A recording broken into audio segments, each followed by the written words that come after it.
You find yourself walking through a forest at dusk. The trees are old. The path is narrow. Somewhere in the distance, a wolf howls. But you are not afraid. You are curious. You are listening. You are here to understand something that happened a long time ago. Something strange. Something that changed the way people saw the world. This is a story about werewolves. But it is not the story you think it is. It is not about monsters in the movies. It is not about special effects or jump scares. It is about real people, real trials, real fear. And the myths that grew from that fear like moss on the side of a stone wall. You're going to walk through history tonight. Slowly, gently.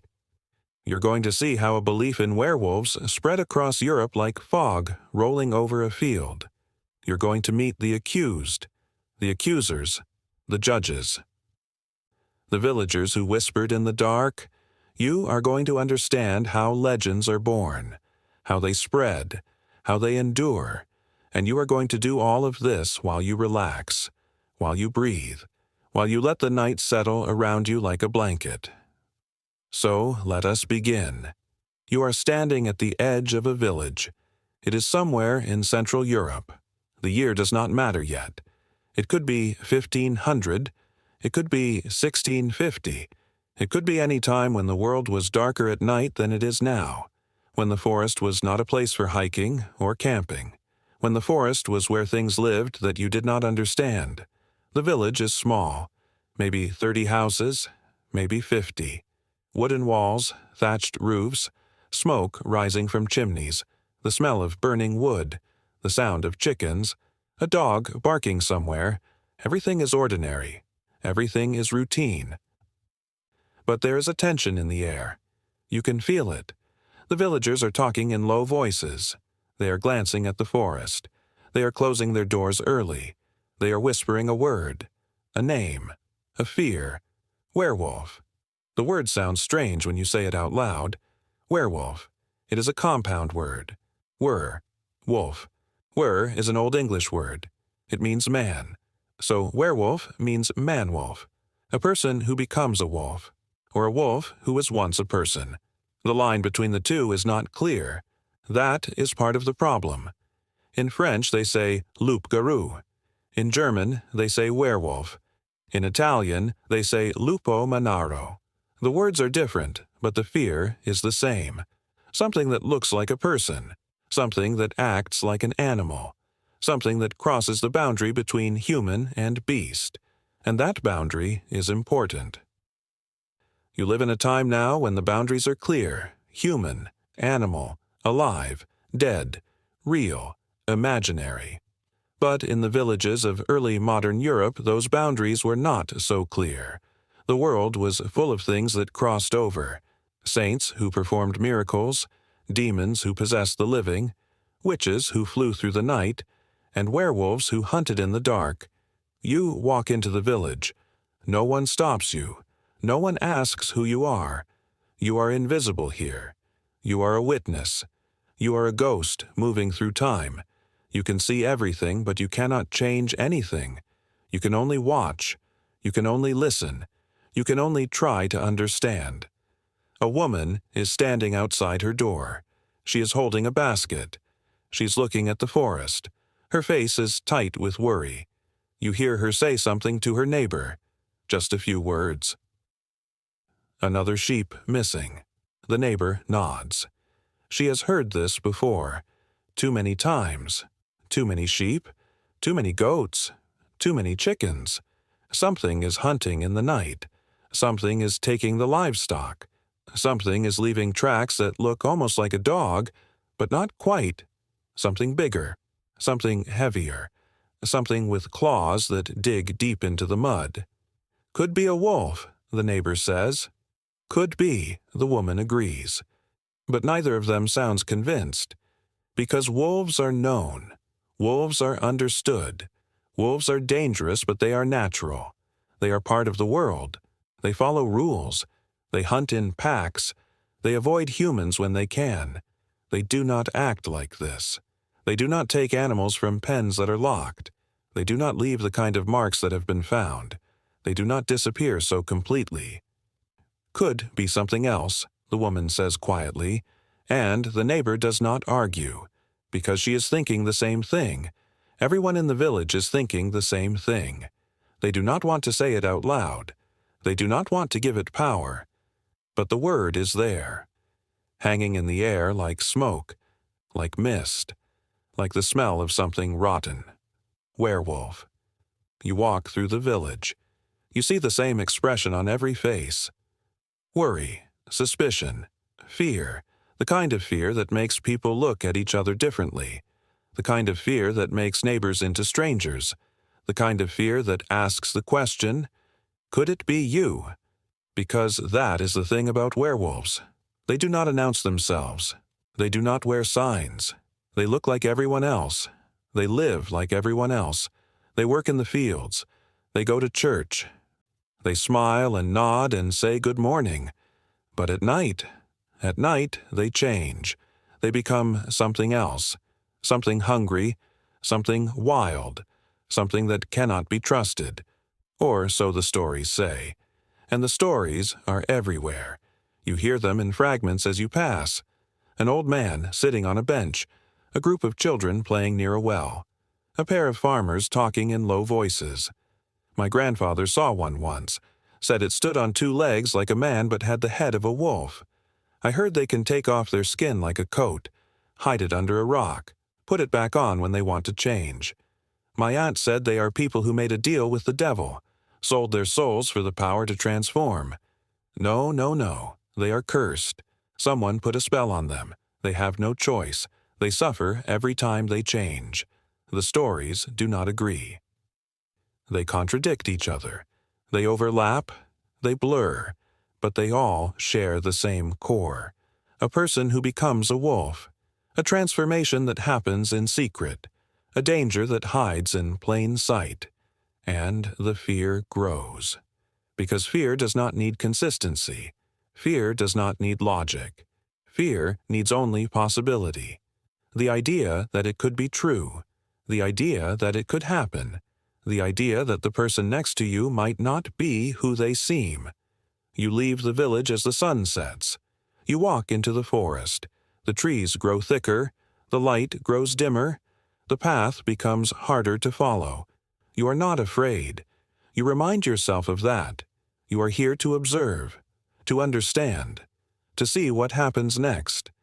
The forest is quiet, too quiet.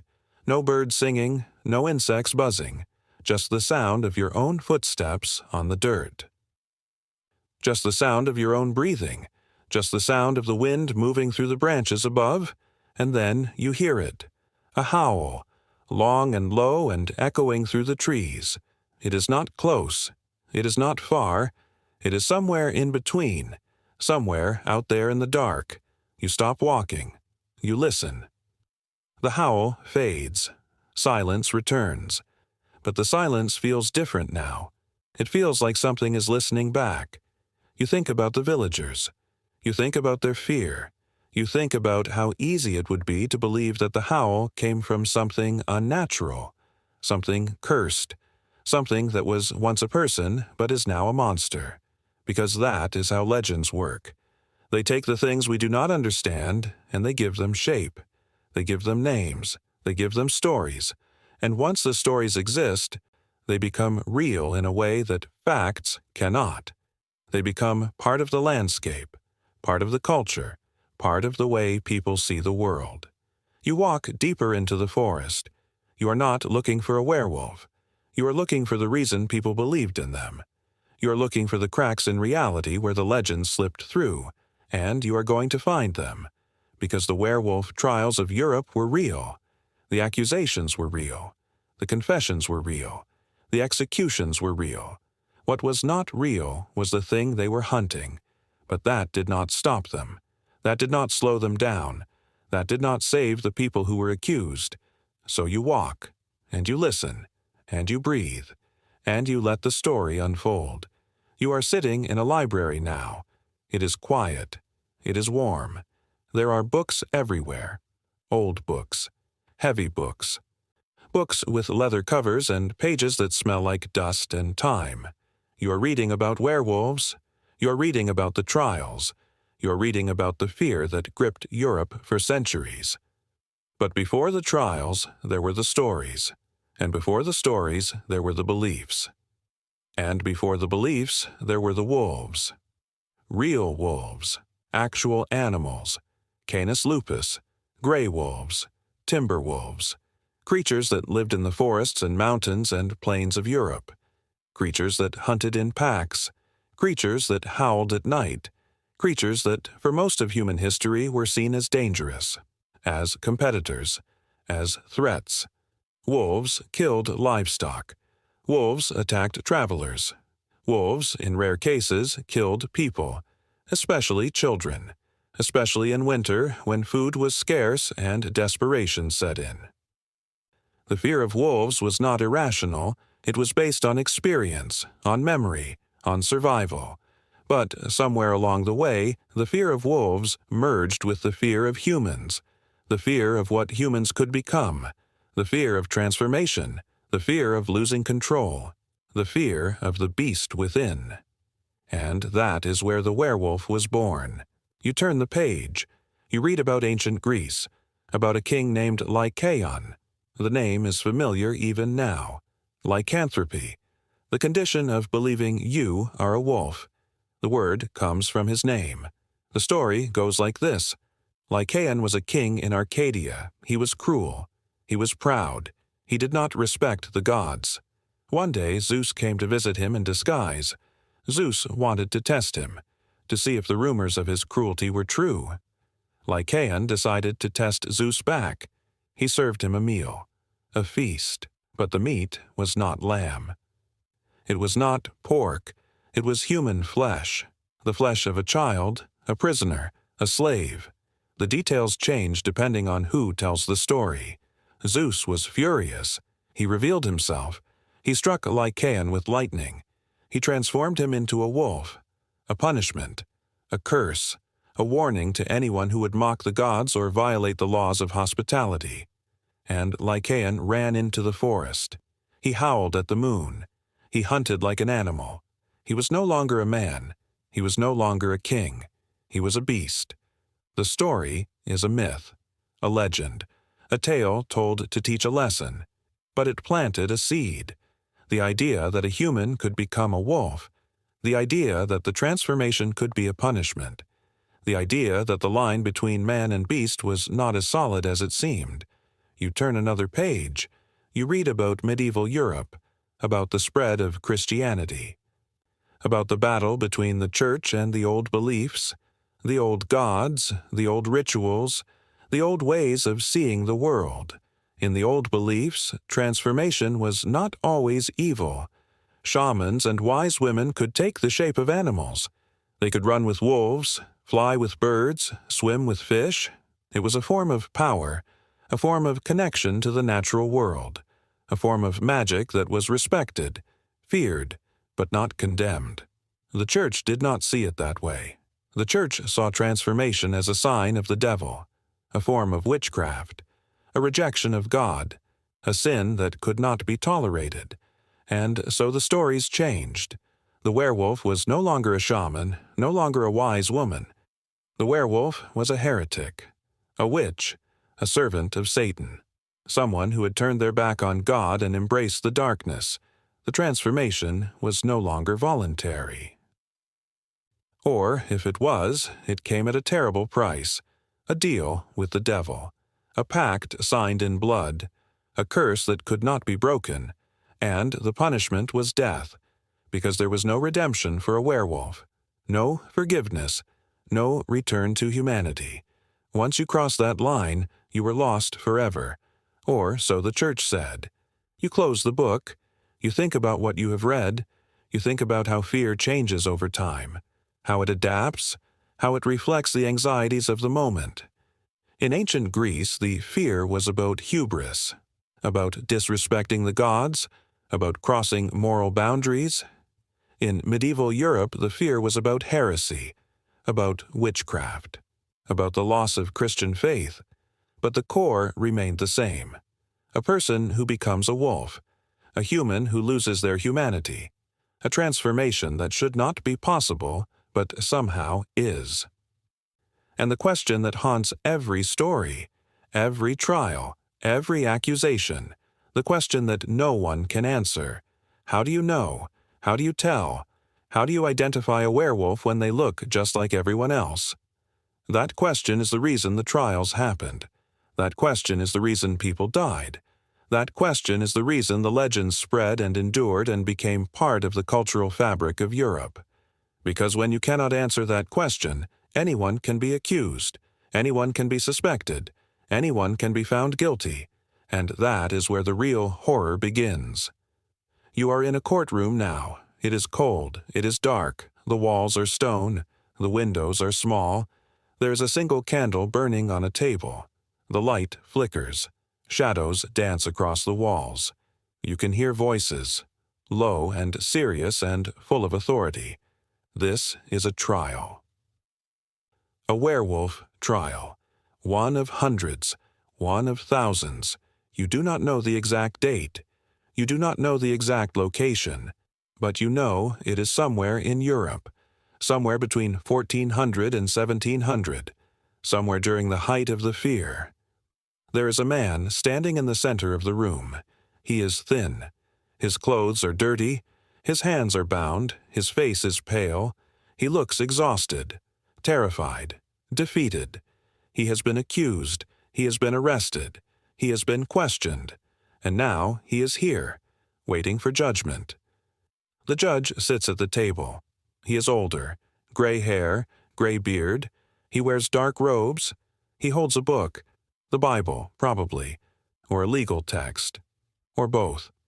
He looks at the accused man with a mixture of disgust and duty. He believes in the law. He believes in God. He believes in his responsibility to protect the community from evil. And he believes the man standing before him is a werewolf. You listen as the charges are read.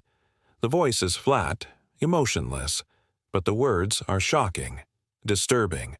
They describe attacks on livestock, missing children, strange behavior, unnatural strength, the ability to disappear into the forest without a trace.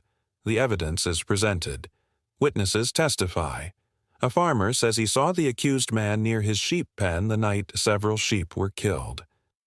A woman says the accused man has strange eyes, that he watches people too closely, that he moves too quietly.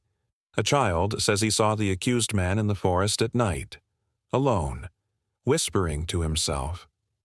None of this proves anything. None of this is concrete. None of this would hold up in a modern court. But this is not a modern court. This is a place where belief is evidence, where suspicion is proof, where fear is enough to convict. The accused man tries to defend himself. He says he was home that night. He says his eyes are normal. He says he walks in the forest because he likes to think, because he needs solitude, because the village is crowded and noisy and he needs space to breathe. But his words sound weak, desperate, unconvincing, because how do you prove you are not a werewolf? How do you prove you have not made a deal with the devil? How do you prove you are not cursed? You cannot, and that is the trap. The judge asks a question. The same question that was asked in every werewolf trial. The question that was designed to produce a confession. Do you transform into a wolf at night? The accused man says no. Of course he says no. He says it loudly, clearly. He says it with all the conviction he can manage. But the judge is not satisfied. He asks again. He asks in different ways. He circles around the question. He probes for weakness. He looks for hesitation. He waits for the accused man to slip, to contradict himself, to reveal something that can be used against him. Have you ever felt the urge to transform? Have you ever dreamed you were a wolf? Have you ever eaten raw meat? Have you ever felt stronger than you should? The questions are absurd. They are designed to trap, because who has not had a strange dream? Who has not felt a sudden surge of energy? Who has not at some point eaten something unusual? The accused man stumbles over his answers.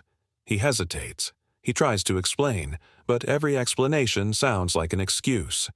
Every denial sounds like a lie, and the judge writes it all down. Every word, every pause, every nervous glance, it all becomes part of the record, part of the case, part of the proof that the accused man is guilty. You watch as the torture begins. You do not want to watch, but you cannot look away, because this is history. This is what happened. This is the reality behind the legends. The accused man is taken to another room. A smaller room, a darker room. There are tools on the walls, instruments designed to cause pain, to break the body, to shatter the will, to force a confession. The logic is simple, brutal. If the accused man is innocent, God will protect him. He will endure the pain. He will maintain his denial. He will prove his innocence through his suffering. If he confesses, he is guilty. If he does not confess, he is lying. And the torture continues until he tells the truth, or until he dies. Whichever comes first, it is a system that cannot fail, because every outcome confirms the original belief. Confession equals guilt. Refusal to confess equals stubbornness. Death under torture equals divine judgment. There is no way out, there is no escape, there is only pain, and eventually confession. The accused man confesses. Of course he confesses. Everyone confesses eventually. Some confess after hours, some after days, some after weeks. But they all confess. Because the human body has limits. Because the human mind can only endure so much. Because at some point saying the words they want to hear is easier than continuing to suffer. He says he is a werewolf. He says he transforms at night. He says the devil gave him the power. He says he killed the sheep. He says he attacked a child. He says whatever they want him to say. He says it through broken teeth and bleeding lips. He says it in a voice that is barely a whisper, and the judge writes it down. Every word, every detail, it becomes part of the record, part of the history, part of the proof that werewolves are real. But you know the truth. You know the confession is meaningless. You know it was forced, coerced, extracted through pain and fear and desperation. You know the man is not a werewolf. You know he is just a person, a scared, broken person who said what he needed to say to make the pain stop. But the judge does not know that. Or if he does not care. Because the confession fits his worldview. It confirms his beliefs. It validates his authority. It proves he was right to accuse, right to arrest, right to torture. And so the trial ends. The verdict is delivered. The sentence is pronounced. Guilty, death, execution. You watch as the accused man is led away. He does not struggle. He does not protest. He does not even cry. He is beyond that now. He is empty, hollowed out, a shell of a person waiting for the end. The execution will happen in public, in the village square, in front of everyone. Because the execution is not just a punishment. It is a warning, a demonstration, a reminder that the community is vigilant, that evil will not be tolerated, that anyone who crosses the line will pay the price. The method varies. Sometimes it is burning. Sometimes it is hanging. Sometimes it is beheading. Sometimes it is all three. Burned first to purify the body, then dismembered to prevent resurrection, then buried at a crossroads to confuse the spirit. The details are gruesome. The reality is worse, but the purpose is clear. To destroy the werewolf completely, to erase it from existence, to ensure it cannot return, and to scare everyone watching into submission, into conformity, into silence. Because that is what the trials are really about. Not werewolves, not monsters, not the supernatural. They are about control, about power, about maintaining order in a world that feels chaotic and dangerous, about giving people a target for their fear, a scapegoat for their suffering, a reason for the things they cannot explain, and the legends grow. Because every trial is a story, every execution is a confirmation, every confession is proof that werewolves are real, that they walk among us, that we must be vigilant. The fear spreads, the accusations multiply, the trials continue, and the myths become history, and the history becomes legend, and the legend becomes truth. Or at least that is what people believe. You are standing in a different village now, a different time, but the scene is the same. The fear is the same. The process is the same. Another person has been accused. Another trial is beginning. Another life is about to be destroyed. But this time, you want to understand the accused. You want to know who they are, why they were targeted, what made them suspect, what made the community turn against them. Because the accused are not random. They are not chosen by chance. There is a pattern, a logic, a set of characteristics that make someone vulnerable, that make someone an easy target, that make someone the perfect scapegoat. The first characteristic is difference. The accused are almost always outsiders in some way. They are new to the village, or they live on the edge of the village. Or they keep to themselves. They do not participate in community events. They do not go to church regularly. They do not socialize. They do not fit in. And in a small community, not fitting in is dangerous, because when something goes wrong, the community needs someone to blame. And they will blame the person who is already on the outside, the person who is already different, the person who is already suspect. You see this in the faces of the accused. You see the loneliness, the isolation, the exhaustion of trying to belong in a place that does not want them, the frustration of being judged for things they cannot control. Maybe they have an accent. Maybe they dress differently. Maybe they practice a different trade. Maybe they are widowed or unmarried or childless. Maybe they are just quiet, just reserved. Just introverted in a world that values community and conformity above all else. And that difference becomes evidence. That difference becomes proof. That difference becomes the reason they must be a werewolf. Because why else would they be so strange? Why else would they keep apart? Why else would they not join in? The second characteristic is poverty. The accused are almost always poor. They live in the smallest houses. They wear the oldest clothes. They eat the simplest food. They work the hardest jobs for the lowest pay. They are at the bottom of the social hierarchy. They have no power, no influence, no one to defend them. And in a world where wealth equals virtue and poverty equals sin, being poor is its own kind of crime. It suggests laziness, immorality, a lack of God's favor. It suggests that something is wrong with you, that you are cursed, that you deserve your suffering. And when livestock go missing, or children disappear, or something bad happens, the poor are the first to be accused, because they are the ones who might steal, who might poach, who might do desperate things to survive. And if they are accused of stealing, it is only a small step to accuse them of transformation, of witchcraft, of making a deal with the devil. You see this in the records, the trial transcripts, the descriptions of the accused. They are almost always described as ragged, filthy, hungry, as if poverty itself is evidence of guilt, as if being poor makes you more likely to be a monster. The third characteristic is behavior. The accused are almost always people who behave in ways the community finds unsettling. They might be mentally ill. They might have a disability.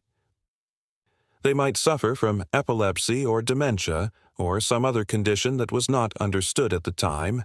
They might act erratically, speak strangely, move in ways that seem unnatural. And in a world that saw illness as a sign of divine punishment or demonic possession, unusual behavior was terrifying. It suggested that something evil was at work, that the person was not fully human, that they had been touched by darkness. You see this in the case of a man named Peter Stubby. He was a real person, tried and executed in Germany in 1589, one of the most famous werewolf trials in history. The records describe him as violent, sadistic, monstrous. They say he killed children, ate their flesh, drank their blood. They say he confessed to all of it. They say he was a werewolf. But when you read the accounts more carefully, a different picture emerges. Peter Stubbe may have been mentally ill. He may have suffered from delusions. He may have believed he was a werewolf. Not because he made a deal with the devil, not because he was cursed, but because his mind was broken, because he could not tell the difference between reality and fantasy, and the community did not care. They did not try to understand. They did not try to help. They tortured him until he confessed. Then they executed him in the most brutal way possible. They broke him on the wheel. They tore his flesh with hot pincers. They beheaded him. They burned his body. They put his head on a spike as a warning, and they called it justice. The fourth characteristic is gender. The accused are not always men, but men are accused more often than women when it comes to werewolves. This is different from witch trials, where women were the primary targets. With werewolves, the focus is on strength, violence, aggression, traits that were associated with masculinity, with the male body, with male power. But women are accused too, especially women who do not conform to traditional roles, women who are too independent, too outspoken, too sexual, women who live alone, women who practice healing or midwifery, women who are seen as threatening male authority. When a woman is accused of being a werewolf, the charges are often different. She is accused of seduction, of luring men into the forest, of using her transformation to gain power over others, of combining the sexual danger of femininity with the physical danger of the beast. It is a double condemnation, for being a woman, and for being a monster. You stand in the courtroom again. You watch another trial. You see the pattern repeating. The accused is an outsider, poor, strange, vulnerable. They have no one to speak for them, no one to defend them, no one to save them.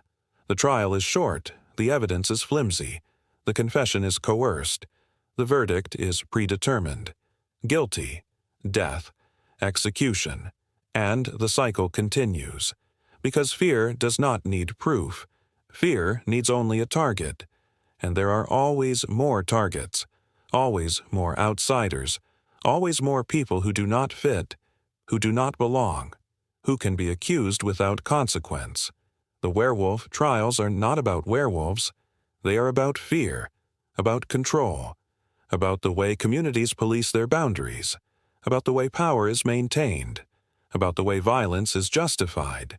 And the legends grow with every trial. With every execution, with every story, the werewolf becomes more real, more dangerous, more everywhere, and the fear becomes a part of the culture, a part of the landscape, a part of the way people see the world. You are reading confessions now, actual confessions from actual trials. They have been preserved in archives, in libraries, in dusty boxes in the basements of old buildings. They are written in faded ink on yellowing paper. They are hard to read. The handwriting is archaic, the language is formal, but the content is clear, disturbing, haunting.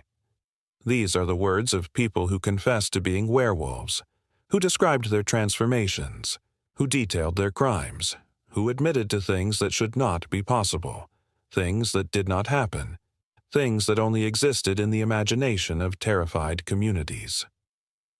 But they confessed anyway, because they were tortured, because they were broken, because they had no choice.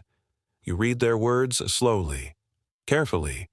You try to imagine what it was like to be in that position, to say those things, to know that speaking will lead to death, but that refusing to speak will only prolong the agony. One confession describes the method of transformation. The accused says he was given a belt by the devil, a special belt made from wolf skin.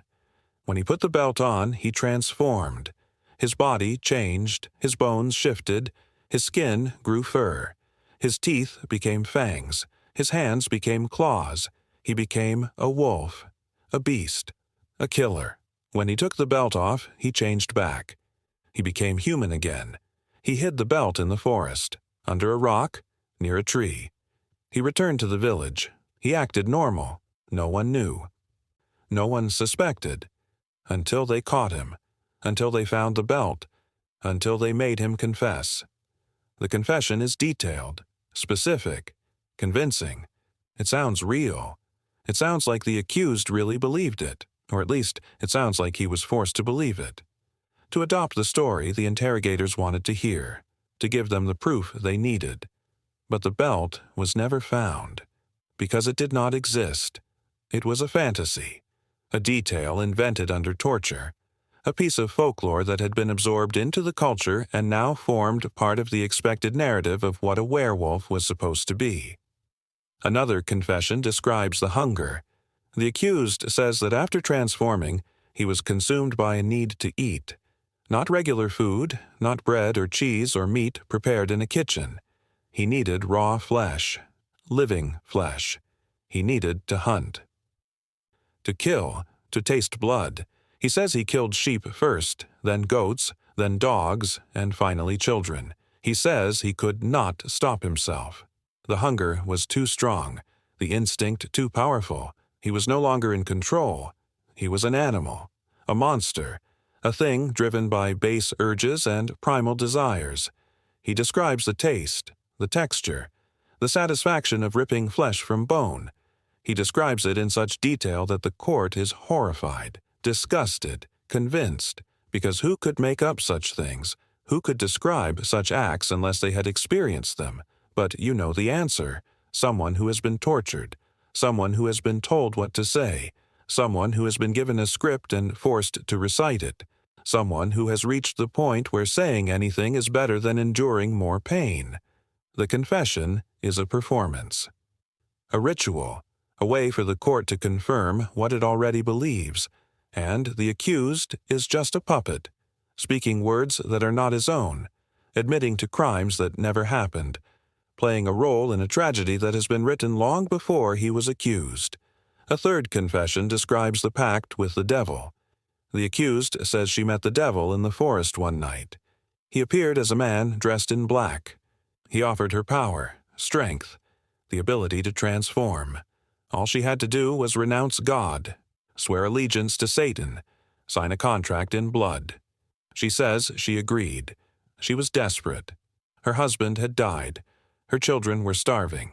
She had no money, no food, no hope. The devil promised to provide, to help, to give her the means to survive. And all she had to do was give up her soul. She says the transformation happened immediately. The devil gave her a salve, an ointment. She rubbed it on her body. She spoke the words he taught her, and she changed. She became a wolf. She ran into the forest, she hunted, she killed, she ate. And for a while, she was not hungry anymore, but the guilt consumed her. She tried to stop. She tried to resist. But the devil would not let her. He came to her in dreams. He threatened her. He forced her to continue, until she was caught, until she was arrested, until she was brought to trial. And now she confesses. She repents. She begs for forgiveness.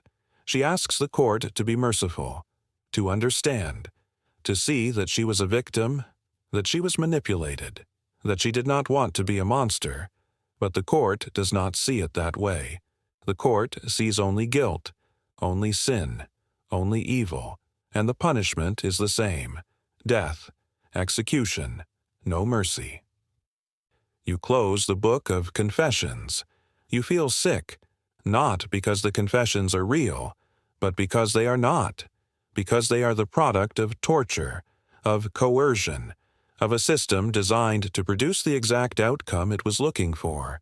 The confessions are performances, the accused are actors, and the audience is a society that needs to believe in monsters, that needs to believe in evil, that needs to believe that the chaos of the world can be controlled, can be identified, can be destroyed, and the legends grow. Because the confessions become stories, the stories become facts, the facts become history, and the history becomes myth, and the myth becomes truth, and the truth becomes unquestionable. Because who would lie about being a werewolf? Who would confess to such things if they were not true? Who would admit to pacts with the devil and transformations and murders unless they had actually happened? The answer is simple. Anyone. Anyone who was tortured, anyone who was broken, anyone who had no other choice. But that answer is too uncomfortable, too disturbing, too close to admitting that the system itself is monstrous, that the judges and the priests and the community are the real killers, that the trials are the real horror. So the confessions are accepted, they are recorded, they are preserved, they are used as evidence, they are used to justify more trials, more accusations, more executions, and the cycle continues, and the legends spread, and the fear grows, and the werewolves multiply in the imagination of Europe, even though they never existed in reality. You are standing in a village square. It is daytime. The sun is shining, but the atmosphere is tense. The villagers have gathered. They are afraid. There have been more attacks, more missing livestock, more strange occurrences. They need to find the werewolf.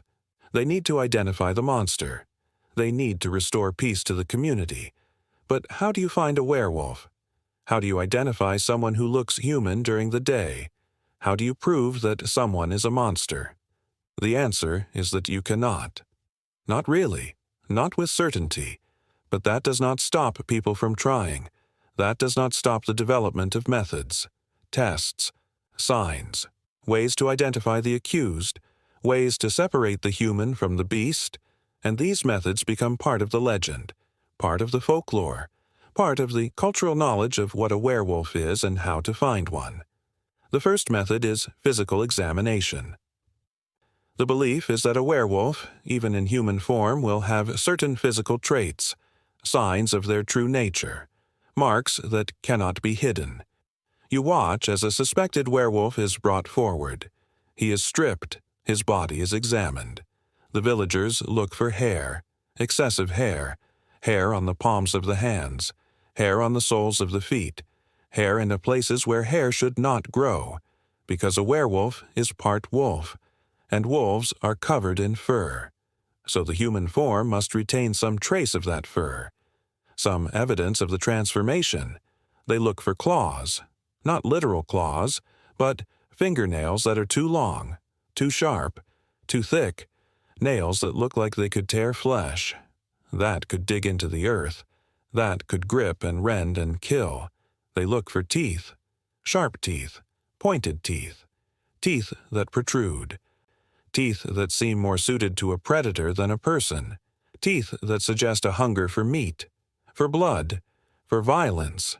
They look for eyes, strange eyes, eyes that glow in the dark, eyes that are too bright, too intense, eyes that do not blink enough, eyes that stare too long, eyes that make people uncomfortable, because the eyes are the window to the soul, and if the soul is corrupted, if the soul is cursed, if the soul belongs to a monster, then the eyes will reveal it. They look for wounds, old wounds, scars, injuries that should not be there, because if someone fought a werewolf, if they wounded it, then the werewolf should carry those wounds even after transforming back. A cut on the wolf should appear as a cut on the man. A limp on the wolf should appear as a limp on the man. The body should remember. The body should betray. And if any of these signs are found, it is taken as proof, confirmation, evidence that the accused is guilty, that they are a werewolf, that they must be executed. But the problem is that all of these signs are subjective. Open to interpretation. Easy to see if you're looking for them. A man with a hairy chest is just a man with a hairy chest, unless you believe he is a werewolf. Then he is a monster. A woman with sharp teeth is just a woman with sharp teeth. Unless you suspect her, then she is a killer. An old injury is just an old injury. unless you need it to be evidence. Then it is proof. The method reveals nothing except the bias of the observer, but that does not stop it from being used. Over and over, in trial after trial, in village after village, across centuries. The second method is behavioral observation. The belief is that a werewolf will act in ways that reveal their nature. They will display signs, patterns, habits that mark them as different, as dangerous, as monstrous. You watch as the villagers discuss a suspect. They list his behaviors, his quirks, his habits. Everything he does that seems strange, that seems wrong, that seems like evidence. He walks in the forest at night. Why would anyone do that unless they had something to hide, unless they were hunting, unless they were transforming? He does not attend church regularly. Why would anyone avoid church unless they were afraid, unless they had renounced God, unless they had made a pact with the devil? He keeps to himself. He does not socialize.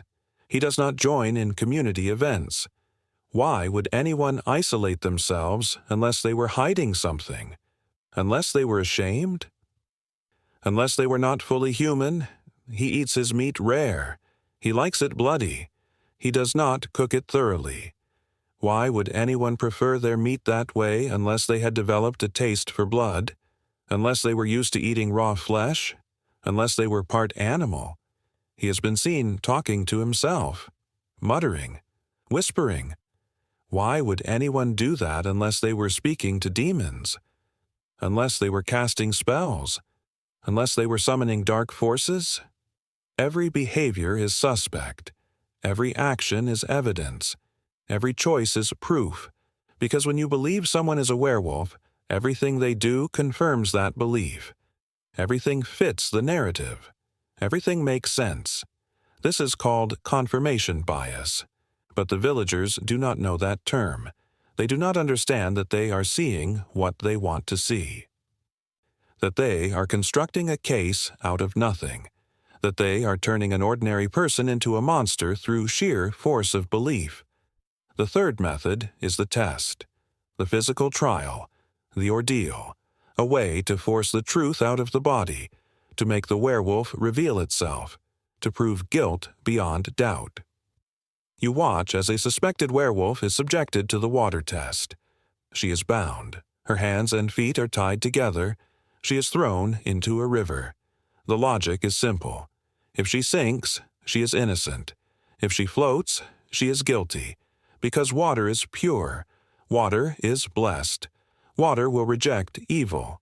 A werewolf, being an agent of the devil, will float, will be rejected by the water, will be revealed. She sinks, she struggles, she drowns. She is pulled out too late, she is dead, and the villagers argue.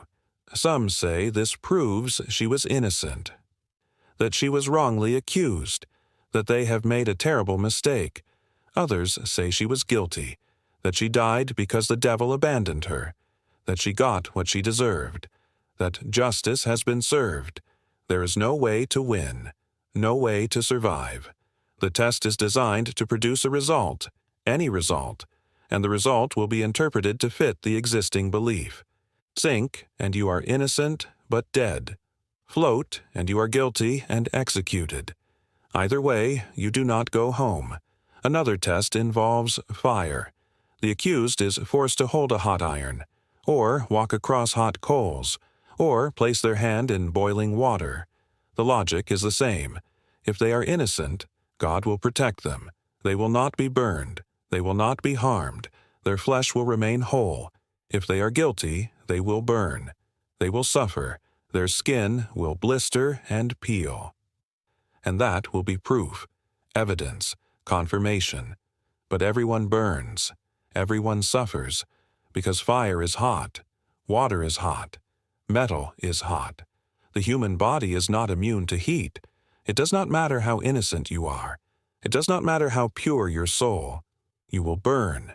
You will be marked. You will be found guilty. And so the test becomes just another tool of execution, another way to justify the verdict, another way to transform suspicion into certainty. The fourth method is confession, and this is the most reliable method of all. Not because confessions are true, but because they can always be obtained through torture, through isolation, through psychological manipulation, through the wearing down of resistance, through the breaking of the will. You have already seen this. You have already watched the confessions being extracted. You have already heard the words spoken through broken teeth and bleeding lips. You know how it works. You know what it means. But for the community, the confession is the ultimate proof. Because why would someone confess if they were not guilty? Why would they admit to being a werewolf if they were not? Why would they describe their transformations and their crimes and their pacts with the devil if none of it was true? The answer is obvious to you, but not to them. Because they need to believe. They need the confession to be real.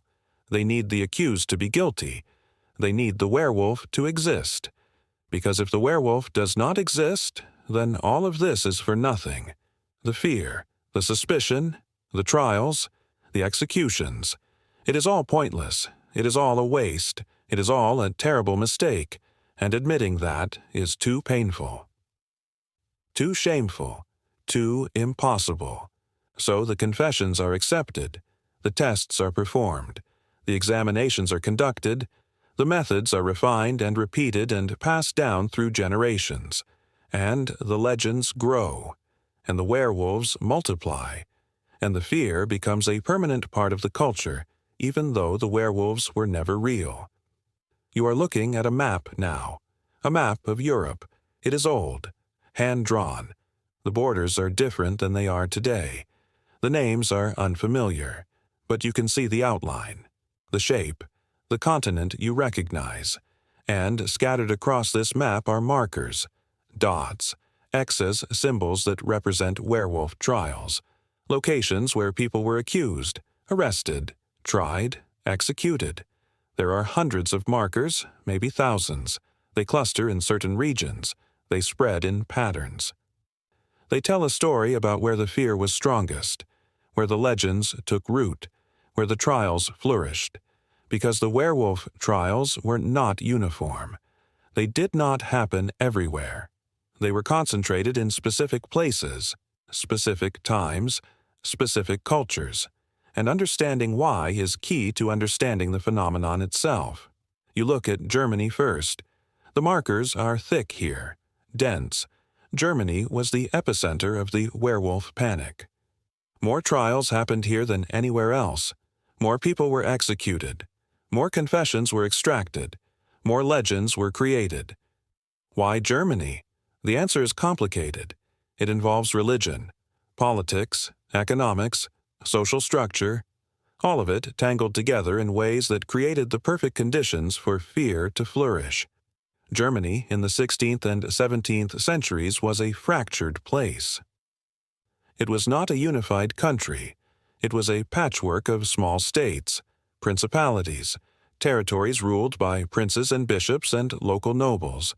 There was no central authority, no unified legal system, no consistency in how laws were applied or justice was administered.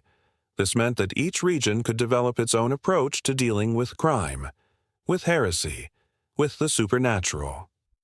And in many regions the approach was brutal. The laws were harsh, the punishments were extreme, and the trials were frequent.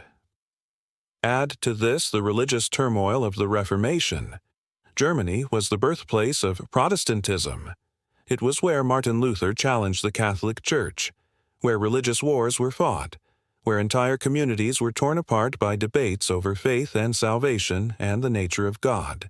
And in that chaos, the werewolf became a symbol, a representation of the devil's influence, a sign that the battle between good and evil was real, that the stakes were high, that vigilance was necessary, that anyone could be corrupted, that everyone needed to be watched. So the trials multiplied. The accusations spread. The fear became embedded in the culture, and Germany became synonymous with werewolves, with transformation, with the horror of the beast within. You look at France next. The markers are fewer here, but they are still significant.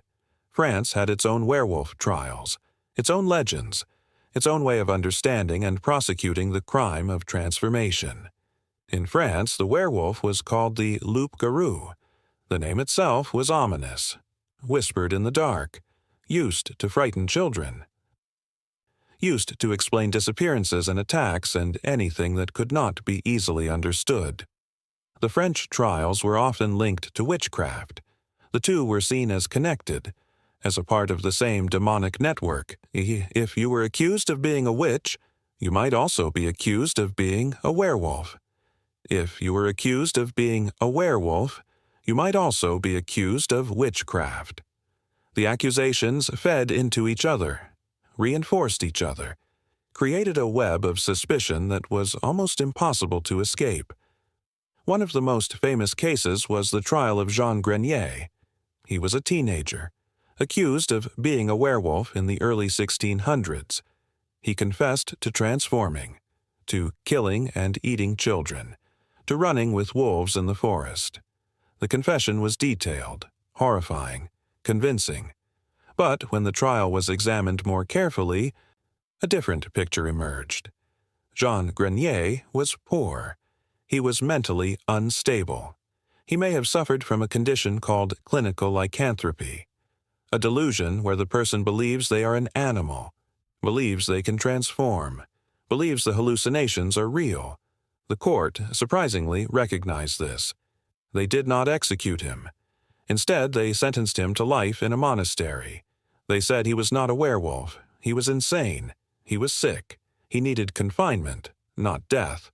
It was a rare moment of mercy in a sea of brutality, a rare acknowledgement that maybe, just maybe, the accused were not monsters. They were victims of poverty, of illness, of a system that did not understand them. But it was the exception, not the rule. Most accused werewolves in France were executed. Most were not given the benefit of doubt. Most were condemned based on fear and superstition and the need to find someone to blame.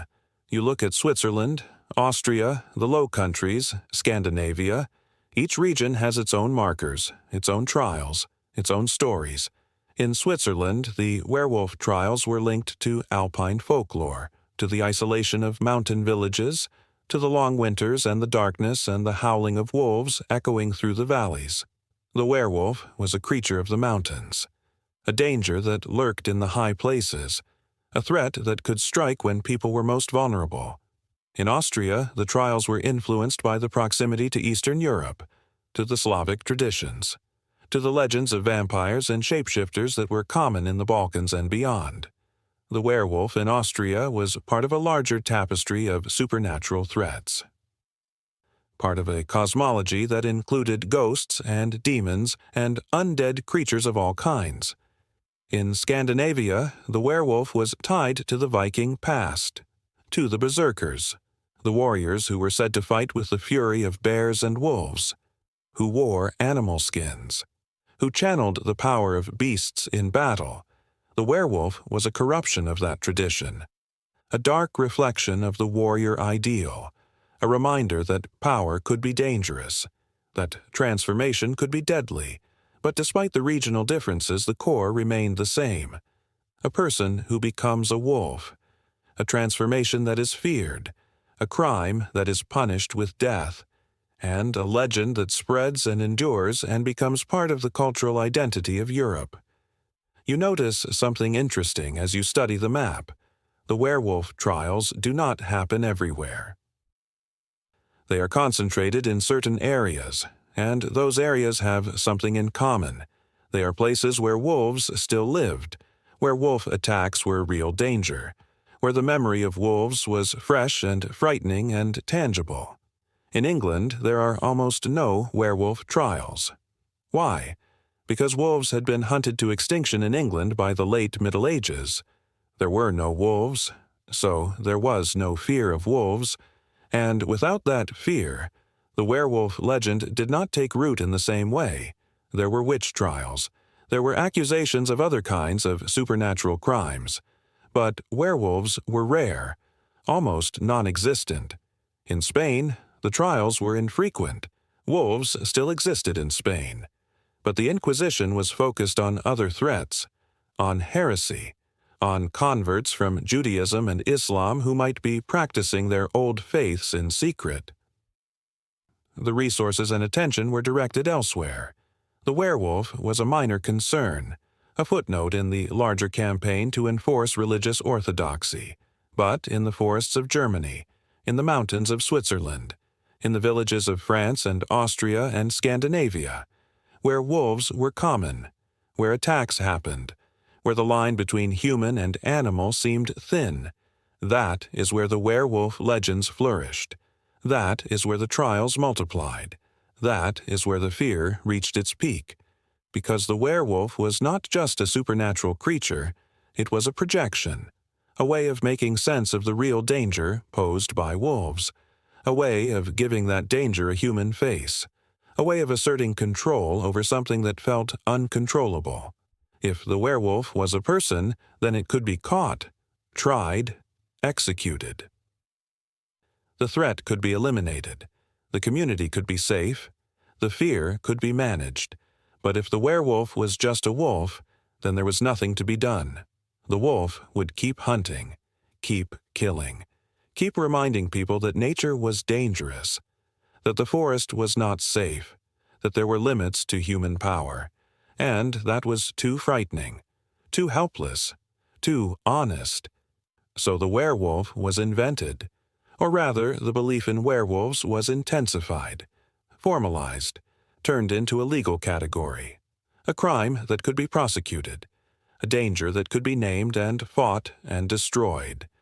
And the trials spread across the map like a plague, marking the places where fear was strongest, where the need for control was greatest, where the legends became history, and the history became truth. You are standing in a courtroom again. But this time, something is different. The atmosphere is not as tense. The judge does not look as certain. The accused is not as broken. There is a shift happening, subtle, gradual, but undeniable. The werewolf trials are declining. The accusations are becoming less frequent. The executions are slowing. The fear is fading, not disappearing, but losing its grip, loosening its hold on the collective imagination of Europe. Why? What changed? What made people stop believing? What made the trials end? The answer is not simple. It is not a single event, not a single discovery, not a single voice rising up to say that this is wrong, that this is madness, that this must stop. Instead, it is a combination of factors, a slow accumulation of changes, a gradual shift in the way people thought about the world, about evidence, about proof, about truth. The first factor is the rise of skepticism, the beginning of the Enlightenment, the growth of science and reason, and the idea that the world could be understood through observation and logic rather than faith and superstition. You see this in the writings of philosophers, of doctors, of lawyers, people who began to question the old beliefs, who began to ask for evidence, who began to demand proof that could be verified, tested, repeated.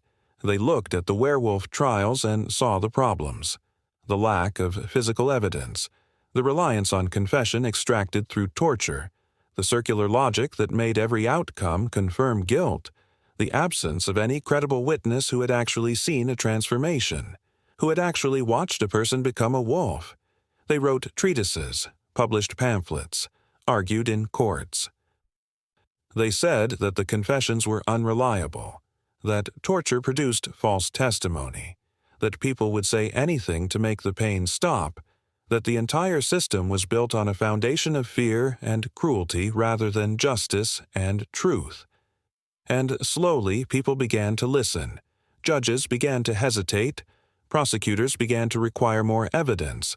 Communities began to question whether the accused were really guilty, whether the werewolves were really real, whether the trials were really necessary. It was not a sudden awakening. It was a gradual erosion, a slow wearing away of certainty. But it was enough. Enough to slow the trials, enough to save some lives, enough to begin the process of ending the madness.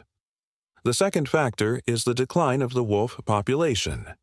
As Europe modernized, as forests were cleared for farmland, as cities expanded and roads were built, the wolves had less space, less habitat, less food.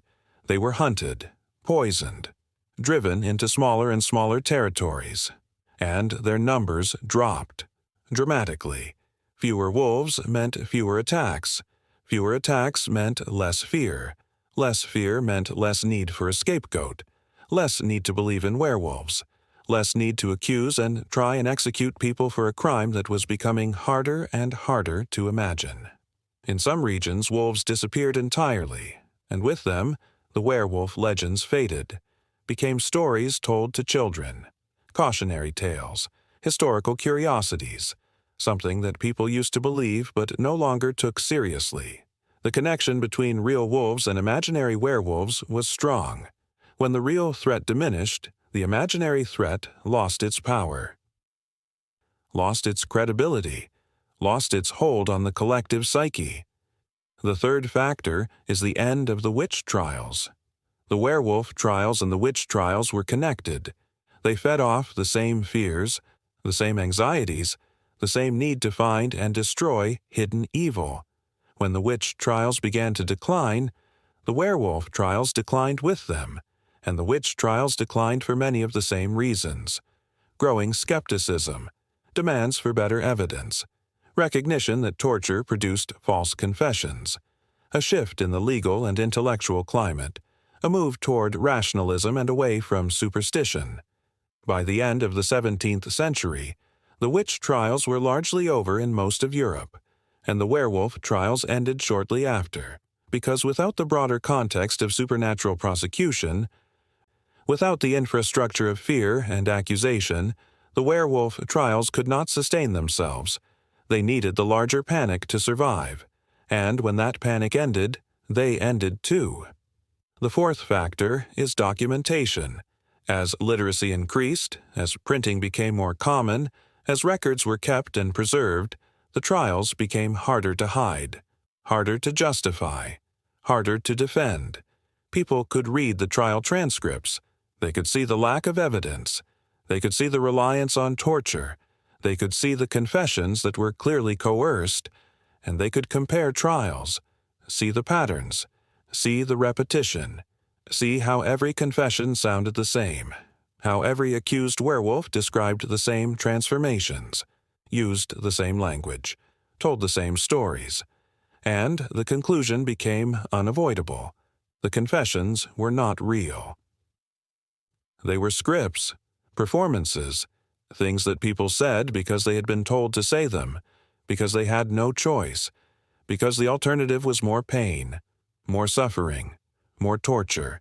The documentation made the injustice visible, made it undeniable, made it impossible to ignore. And that visibility was powerful. It created accountability.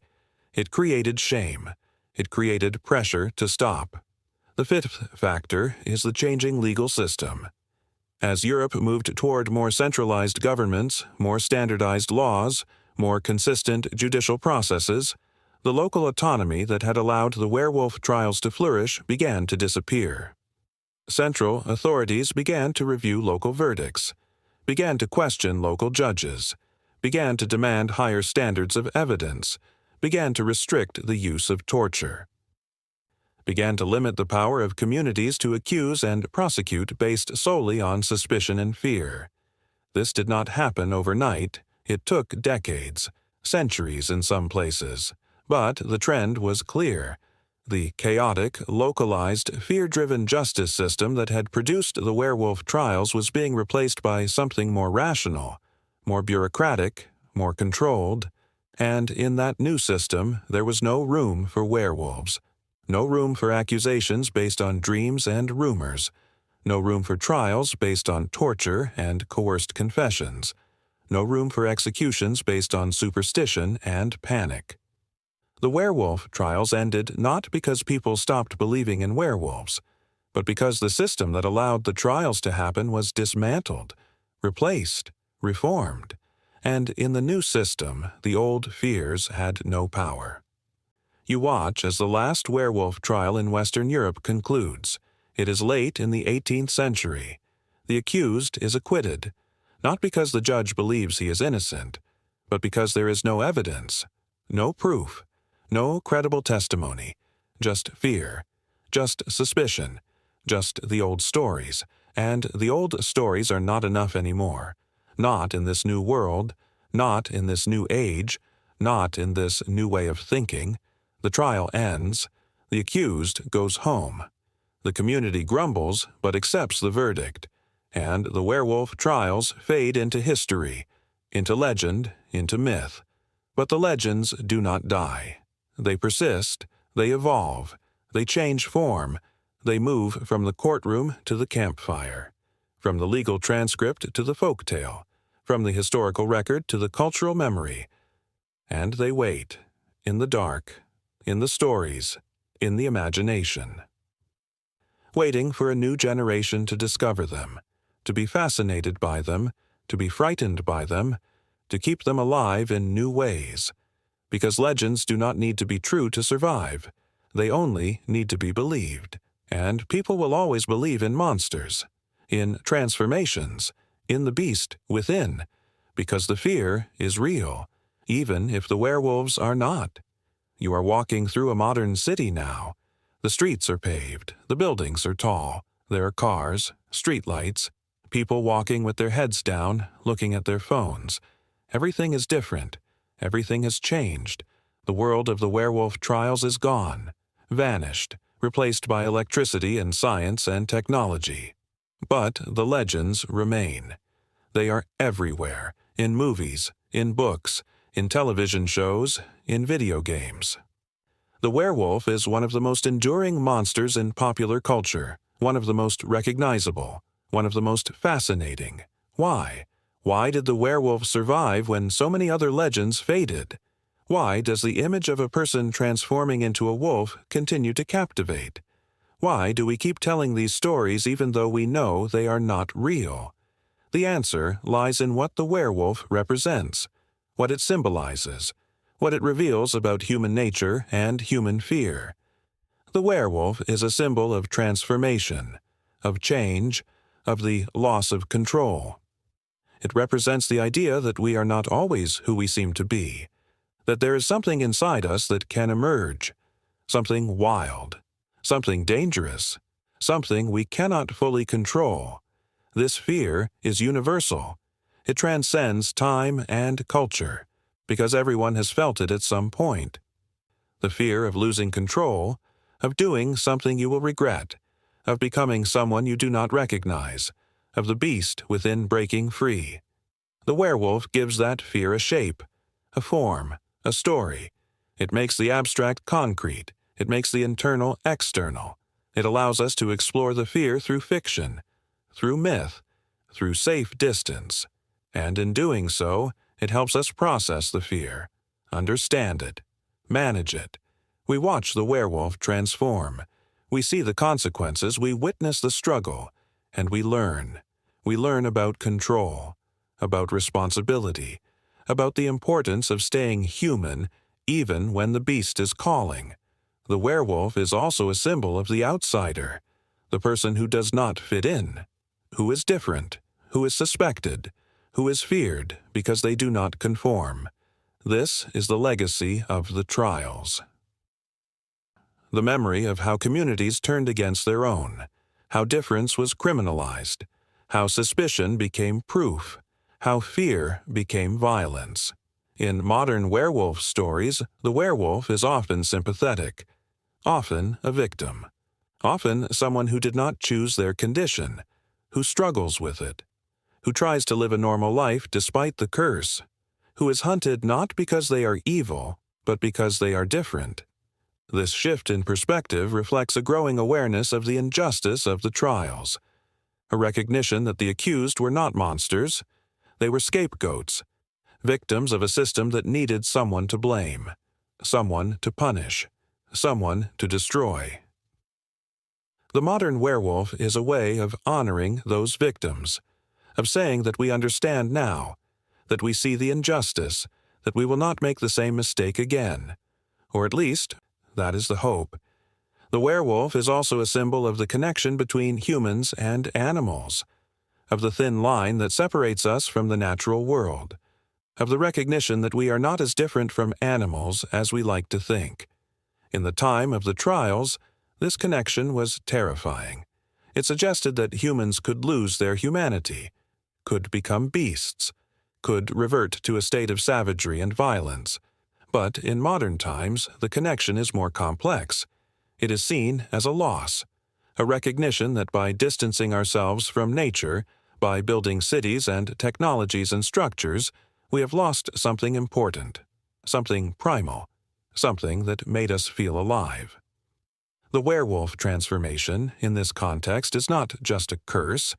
It is also a liberation, a return to instinct, to sensation, to the raw experience of being a living creature.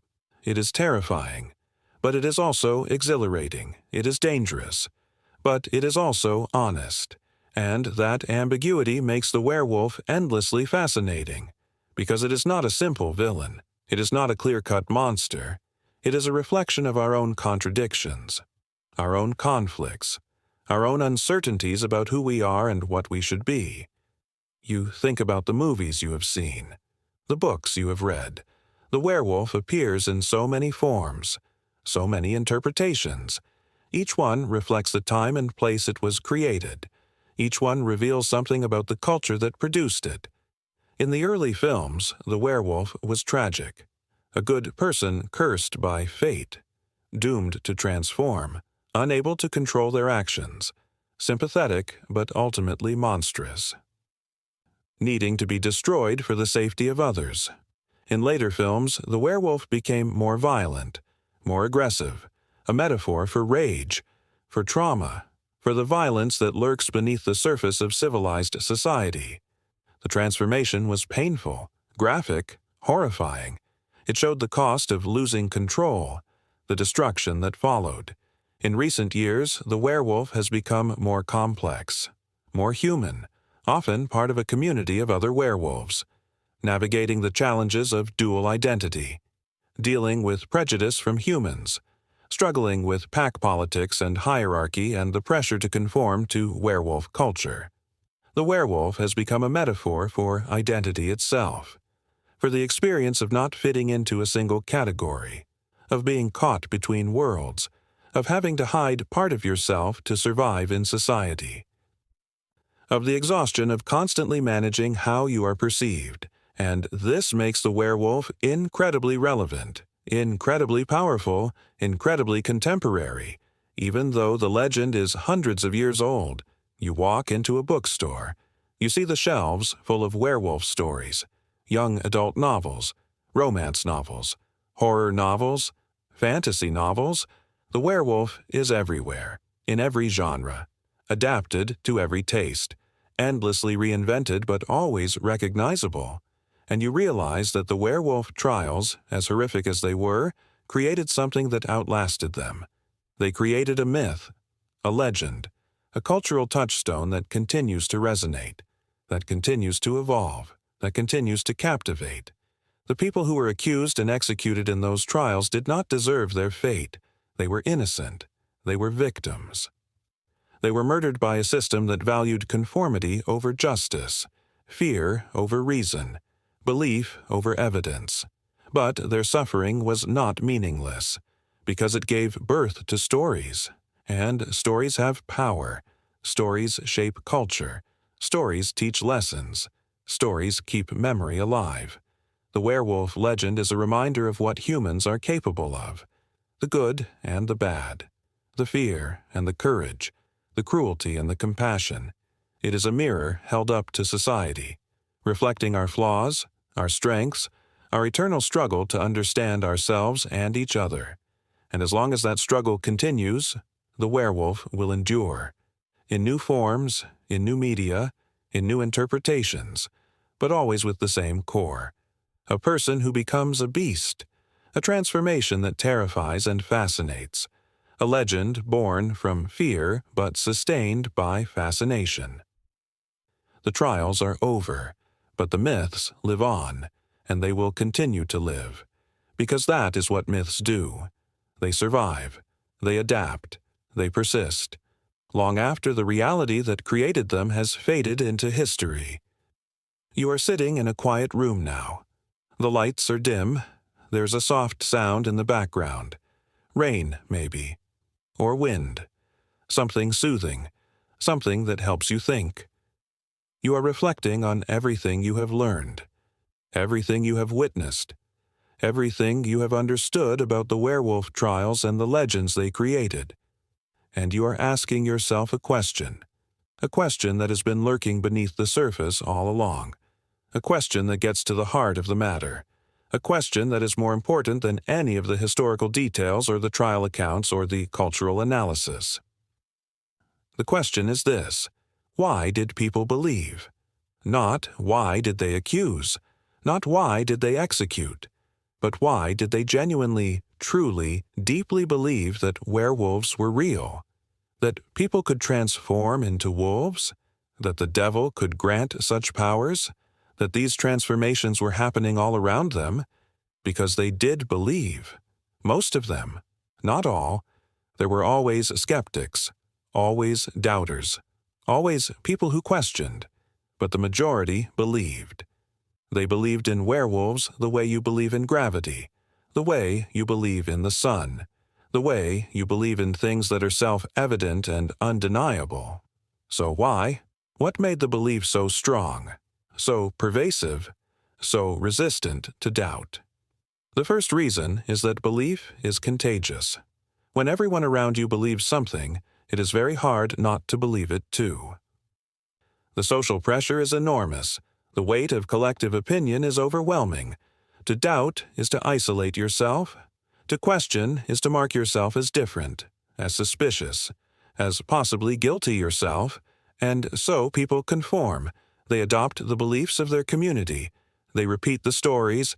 They nod along with the accusations. They participate in the trials, not necessarily because they are cruel, not necessarily because they want to hurt anyone, but because not participating would be dangerous, would be foolish, would be an act of social suicide. You see this in the trial records.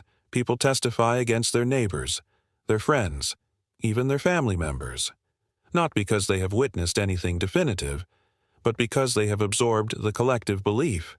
They have heard the stories. They have felt the fear. And when asked to contribute, they do. They offer fragments, suspicions, memories that, in the light of accusation, take on new meaning. I saw him in the forest that night. I heard strange noises coming from his house. His eyes looked odd in the firelight. He laughed when I mentioned the missing sheep. None of it means anything, but all of it sounds significant when filtered through the lens of belief.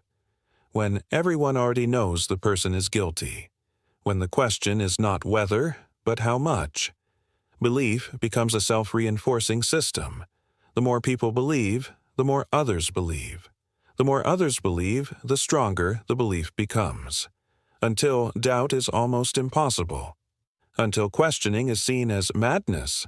Until the belief feels like truth. The second reason is that belief fills a need, a psychological need.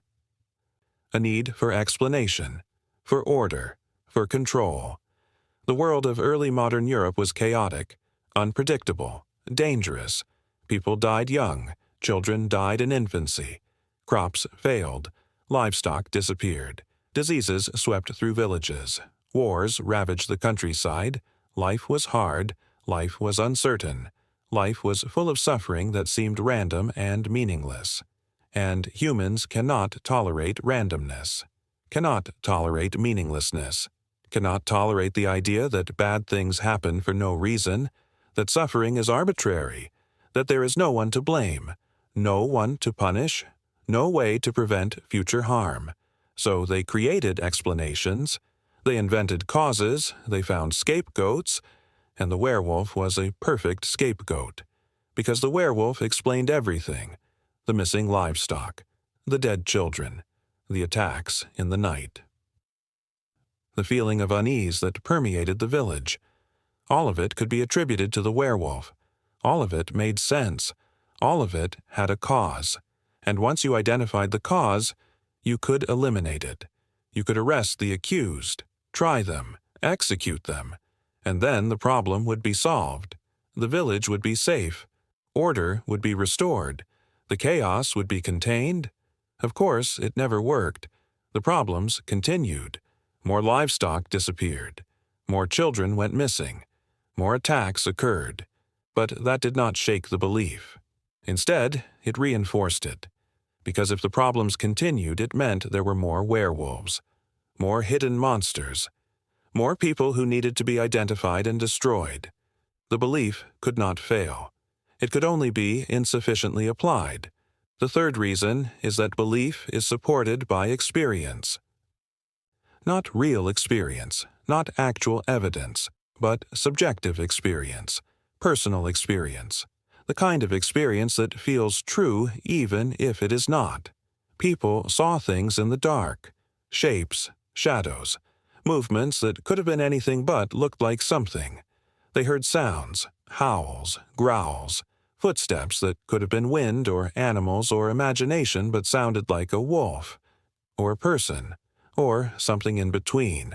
They had dreams, vivid dreams, nightmares where they were chased by wolves, where they transformed, where they watched their neighbors transform.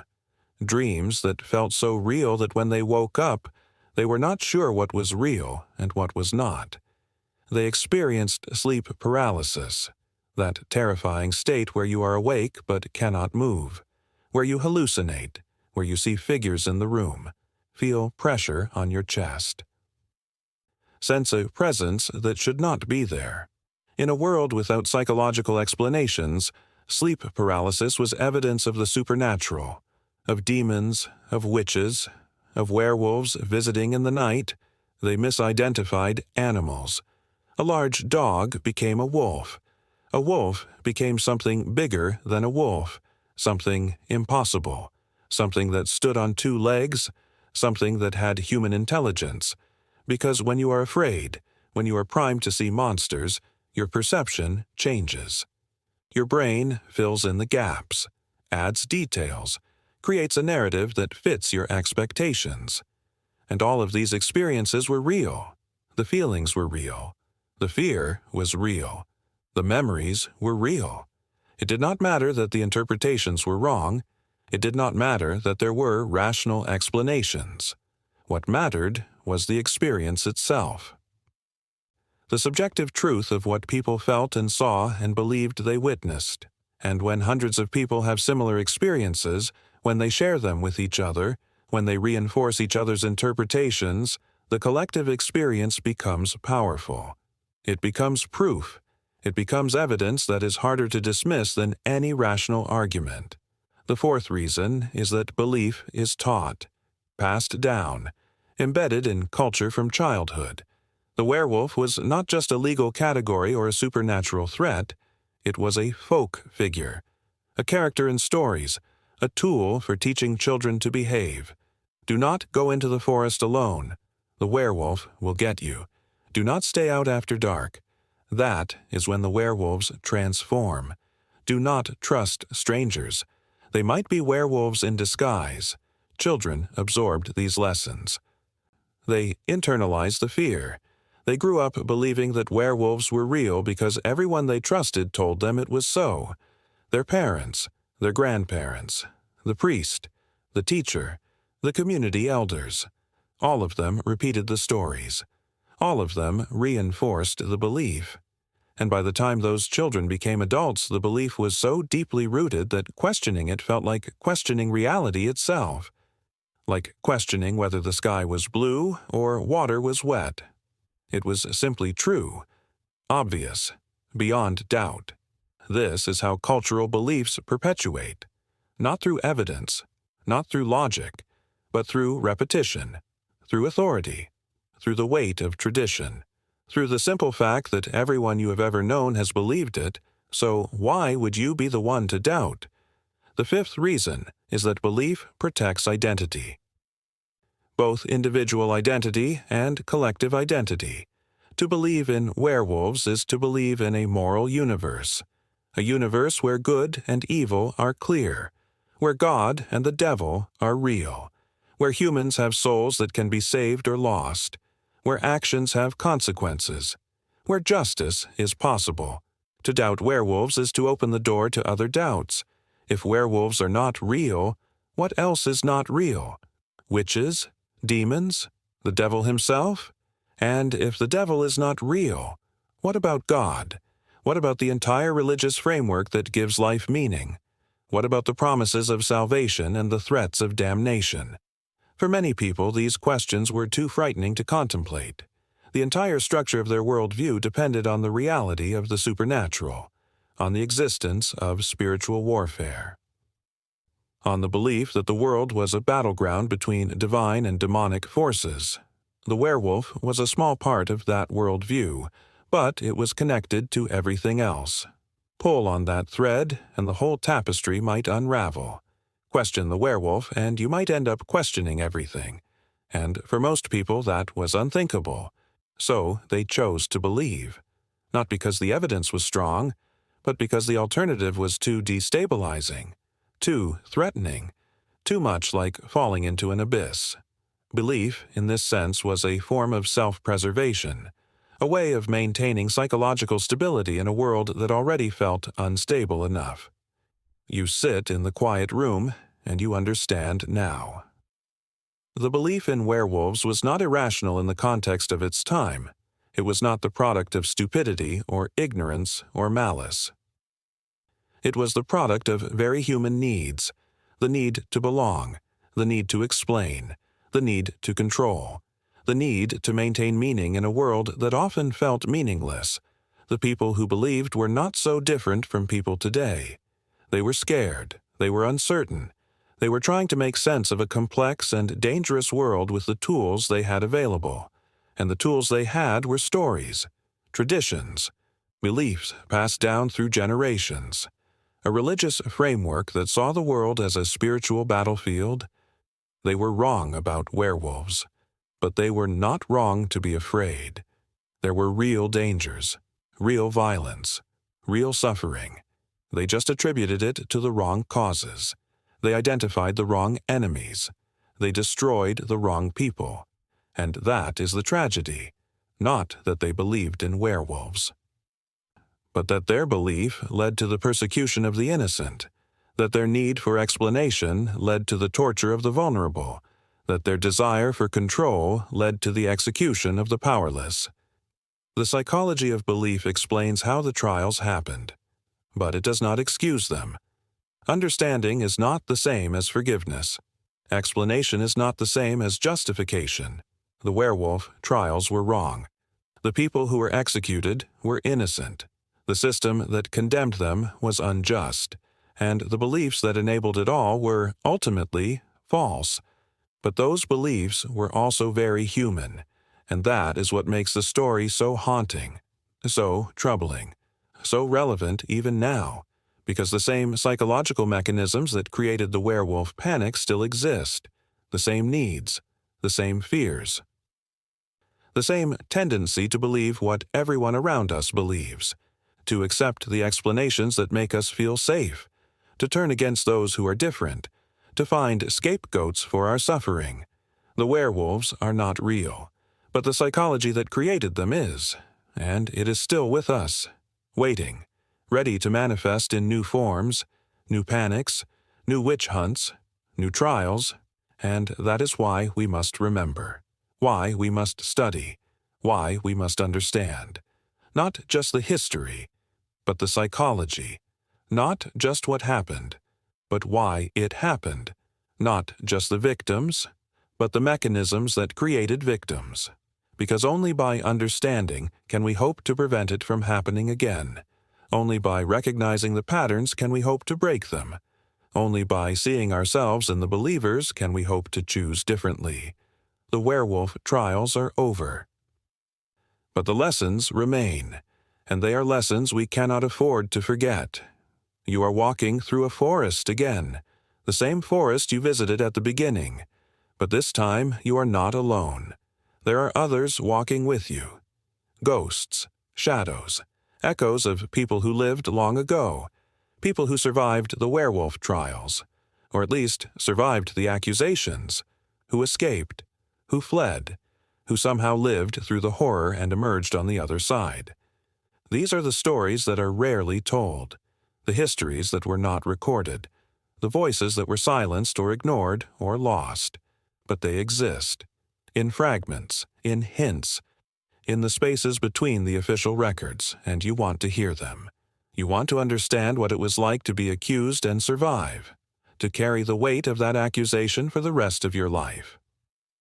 To live in a community that once tried to kill you, or to leave that community and start over somewhere else, somewhere where no one knew your name, your history, your shame. The first survivor is a man. You do not know his name. It was not recorded, but you know his story, or at least parts of it. He was accused of being a werewolf. He was arrested. He was questioned. But before the torture could begin, he escaped. He broke out of his cell, or someone helped him, or the guards were bribed, or the lock was faulty. The details are unclear. But he got away. He ran into the forest, the same forest where he was accused of transforming, where he was said to hunt, where he was blamed for killing livestock and attacking travelers. He ran until he could not run anymore, and then he kept going, because stopping meant death. Stopping meant capture. Stopping meant torture and confession and execution. He lived in the forest for weeks, maybe months, eating berries, drinking from streams, avoiding villages, avoiding people, avoiding anything that might lead back to civilization, because civilization meant the trial, meant the accusation, meant the end. And during that time he became what they accused him of being, not a werewolf, but a wild thing, a creature of the forest, someone who lived outside society, outside the rules, outside the boundaries that separated human from animal. He grew thin. His clothes became rags. His hair grew long and matted. His skin was scratched and dirty. He moved quietly through the trees. He learned which animals to avoid, which plants to eat, which sounds meant danger. He became part of the forest in a way he had never been before, and he thought about going back, about turning himself in, about facing the trial, because living like this was not living. It was surviving, barely. It was existing in constant fear, constant hunger, constant loneliness. It was a slow death instead of a fast one. But he could not do it, could not force himself to walk back into the village, could not face the eyes of his neighbors, could not imagine standing in that courtroom again. So he stayed, in the forest, in the wild, in the exile that had been forced upon him. Eventually, he moved on. He walked until he reached another village, another community, somewhere far enough away that no one knew him. No one had heard the accusations. No one suspected. He cleaned himself up as best he could. He found work, simple work. Physical work that did not require explanations or references or history. He kept his head down. He spoke little. He avoided attention. He built a new life from nothing, but he never forgot. He never stopped looking over his shoulder. He never stopped wondering if someone would recognize him, if the accusations would follow him, if he would have to run again, if he would spend the rest of his life running, and he never went into the forest again, not at night, not even during the day, because the forest was where it happened, where he was accused, where he was hunted, where he became the thing they said he was, not a werewolf, but an outsider, a fugitive, a ghost of his former self. The second survivor is a woman. She was accused alongside her husband. They were both said to be werewolves, both said to transform, both said to hunt together in the night. The accusations came from a neighbor, a dispute over land, over boundaries, over something trivial that escalated into something deadly. Her husband was executed. He confessed under torture. He said whatever they wanted him to say. And then he was burned. She watched. because they made her watch, because they wanted her to see what happened to werewolves, what happened to people who made deals with the devil, what would happen to her if she did not confess. But she did not confess. She could not, because confessing meant admitting that her husband was guilty, and she knew he was not. She knew he was just a man, a good man, a man who worked hard and loved his family and had never hurt anyone, and she could not betray him, could not let his death be for nothing, could not give them the satisfaction of being right. So she endured the torture. She screamed, she begged, she prayed, but she did not confess. And eventually something shifted. The judge grew tired, or uncomfortable, or uncertain. The evidence was weak. The accusation was clearly motivated by personal grievance, and without a confession, there was nothing. So they let her go, not because they believed she was innocent, but because they could not prove she was guilty, not in a way that satisfied even the low standards of the time. She left the village immediately. She took nothing, had nothing. Her husband was dead. Her home was gone. Her reputation was destroyed. There was nothing to stay for, nothing to return to, only memories, only pain, only the knowledge that her community had turned against her, had killed her husband, had tried to kill her. She walked until she found a convent, a monastery, a place where women could go when they had nowhere else to go. She took vows, not because she was particularly religious, but because it was safe, because no one asked questions, because she could disappear into the routine, into the prayers, into the silence. She lived there for the rest of her life. She never spoke about what happened, never mentioned her husband, never told anyone why she came. She worked, she prayed. She existed in a state of quiet grief that never fully faded. And every night when she lay in her narrow bed in her tiny cell, she thought about her husband, about the trial, about the moment they burned him, about the smell, the sound, the horror. And she wondered if he blamed her, if he wished she had confessed, if he would have wanted her to survive or to die with him. She never found an answer. She carried the question for the rest of her life, along with the guilt, the rage, the helplessness, the knowledge that justice had not been done, that the real monsters were not the accused, but the accusers, the judges, the community that had demanded blood and gotten it. The third survivor is a child. He was accused at the age of 12. His parents were already dead. He lived with an uncle who did not want him, who resented him, who saw him as a burden. When livestock started disappearing, the uncle saw an opportunity. He accused the boy, said he had seen him transform, said he had witnessed him in the act of killing, said he was a danger to the community. The boy was arrested. He was questioned. He cried. He insisted he was innocent. He begged them to believe him, but they did not, because children were seen as vulnerable to demonic influence, as easy targets for the devil, as likely to be corrupted, as capable of transformation despite their age. But the trial never reached its conclusion. A priest intervened. He examined the case. He questioned the uncle. He saw through the lies. He recognized the accusation for what it was, a way to get rid of an unwanted child, a way to escape responsibility, a way to commit murder through the law. The priest fought for the boy. He argued in court. He challenged the evidence. He demanded proof. And when no proof could be provided, he demanded the boy's release. And somehow, incredibly, he won. The charges were dropped. The boy was freed. But the damage was done. The boy had been accused. He had been arrested. He had been held in a cell and questioned and frightened nearly to death. And the community never forgot, never forgave, never saw him as anything other than a suspected werewolf who got away. The priest took the boy in, raised him, educated him, gave him a chance at a normal life. But the boy was never normal again, never fully trusted anyone, never fully relaxed, never fully believed he was safe. He carried the trauma with him always. In his nightmares, in his fears, in the way he flinched at loud noises, in the way he avoided forests, in the way he watched people's faces for signs of suspicion. He grew up. He became a man. He left the village as soon as he could.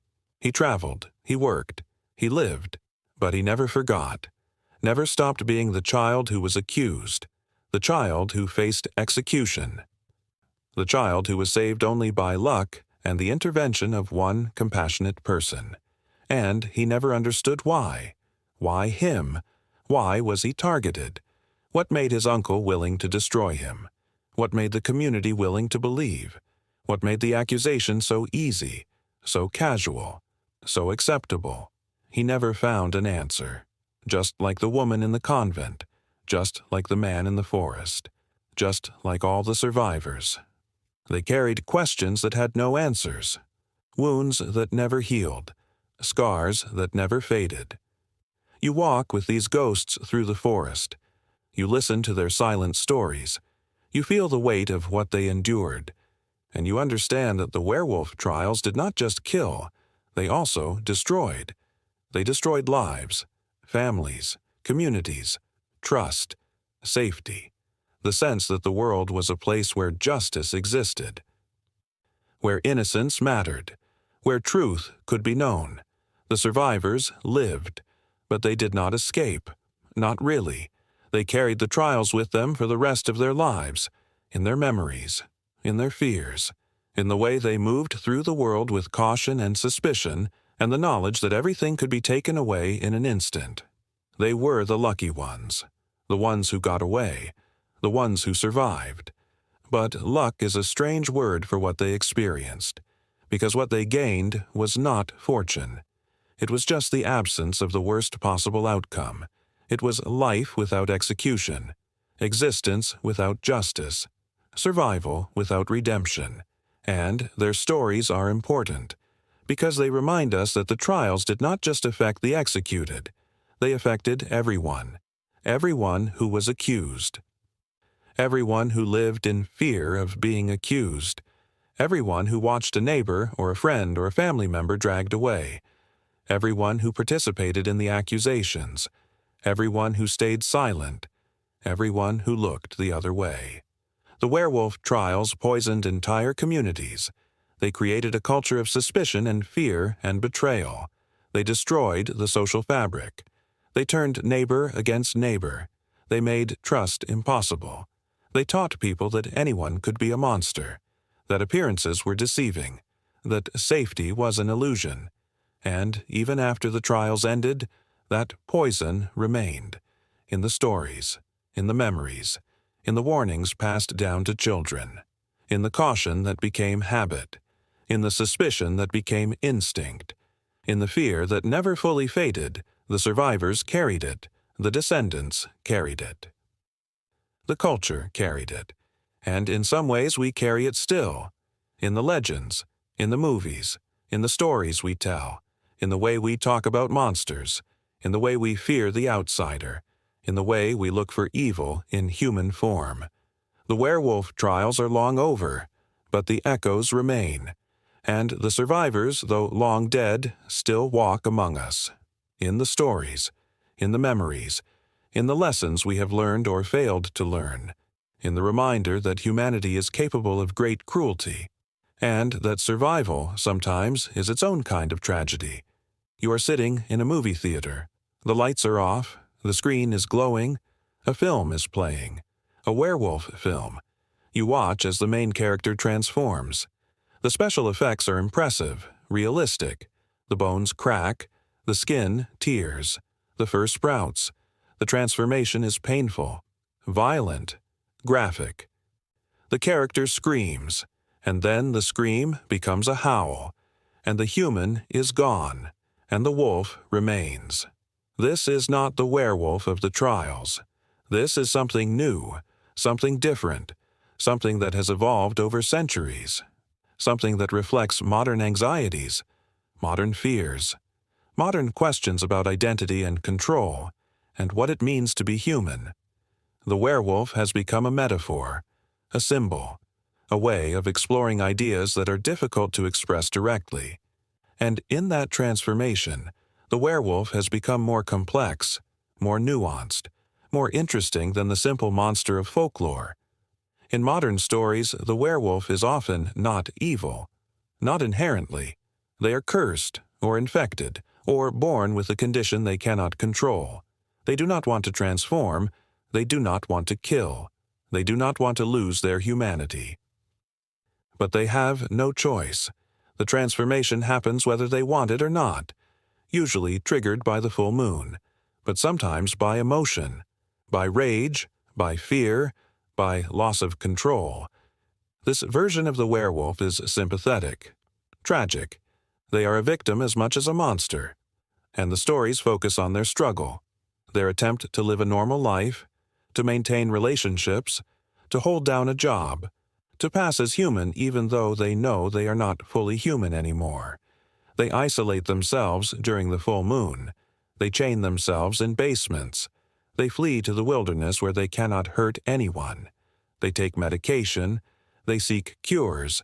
They do everything they can to control the beast within, to prevent the violence, to protect the people they love. And often they fail, because the beast is stronger.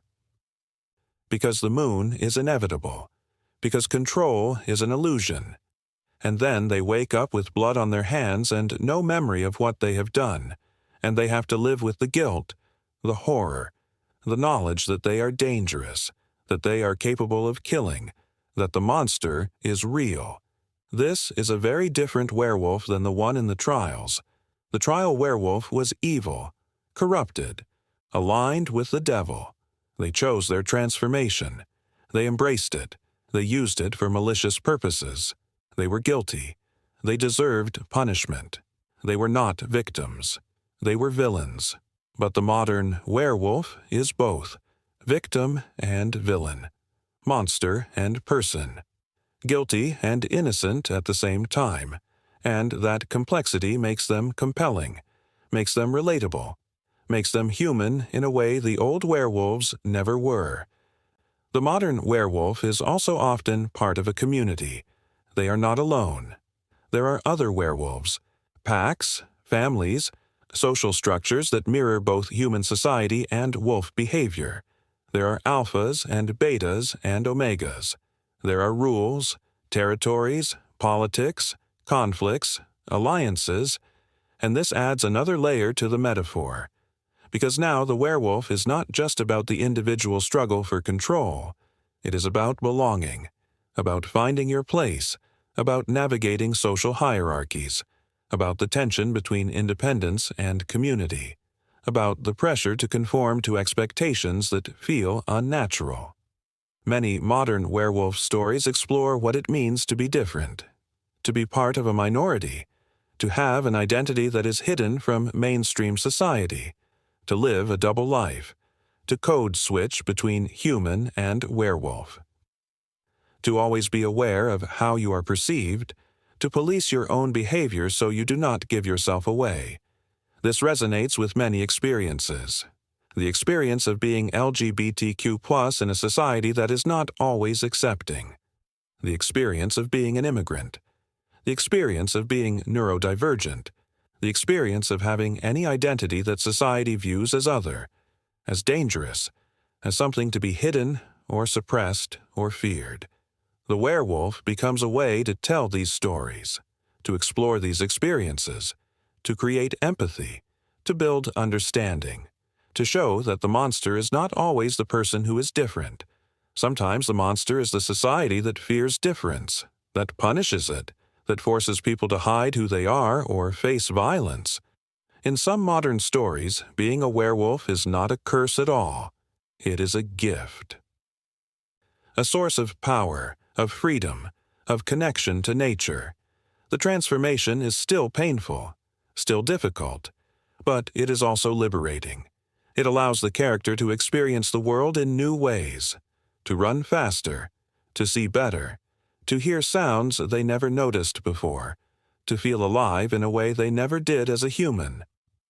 These stories often feature characters who initially resist their werewolf nature, who see it as a curse, who want to be cured, but who eventually come to accept it, to embrace it, to recognize that it is part of who they are, that denying it only causes more pain, that integration, not suppression, is the path to peace. This is a story about self-acceptance, about learning to love parts of yourself that you were taught to hate, about recognizing that what society calls monstrous might actually be powerful, beautiful, worth celebrating. It is also a story about nature, about the loss that comes from being disconnected from the natural world, about the way modern life, with its cities and technologies and structures, separates us from our animal selves, from our instincts, from our bodies, from the earth. The werewolf transformation becomes a return, a reconnection, a way of remembering that we are not just minds, we are bodies, we are animals, we are part of the ecosystem, and that connection is not something to fear, it is something to cherish. You watch the movie, you see all of these themes playing out, the struggle for control, the tension between human and animal, the search for community, the question of acceptance, the pain of transformation, the joy of freedom, the horror of violence, the complexity of identity. And you realize that the modern werewolf is a reflection of modern humanity, our anxieties, our contradictions, our struggles with identity and belonging and control, our fear of losing ourselves, our desire to break free, our need for connection, our terror of rejection. The werewolf has evolved, but the core remains. A person who becomes a beast, a transformation that reveals something true, a story that helps us understand ourselves. The difference is that now we see the werewolf as a person first. We identify with them. We root for them. We see ourselves in their struggle. We recognize our own fears and desires in their transformation.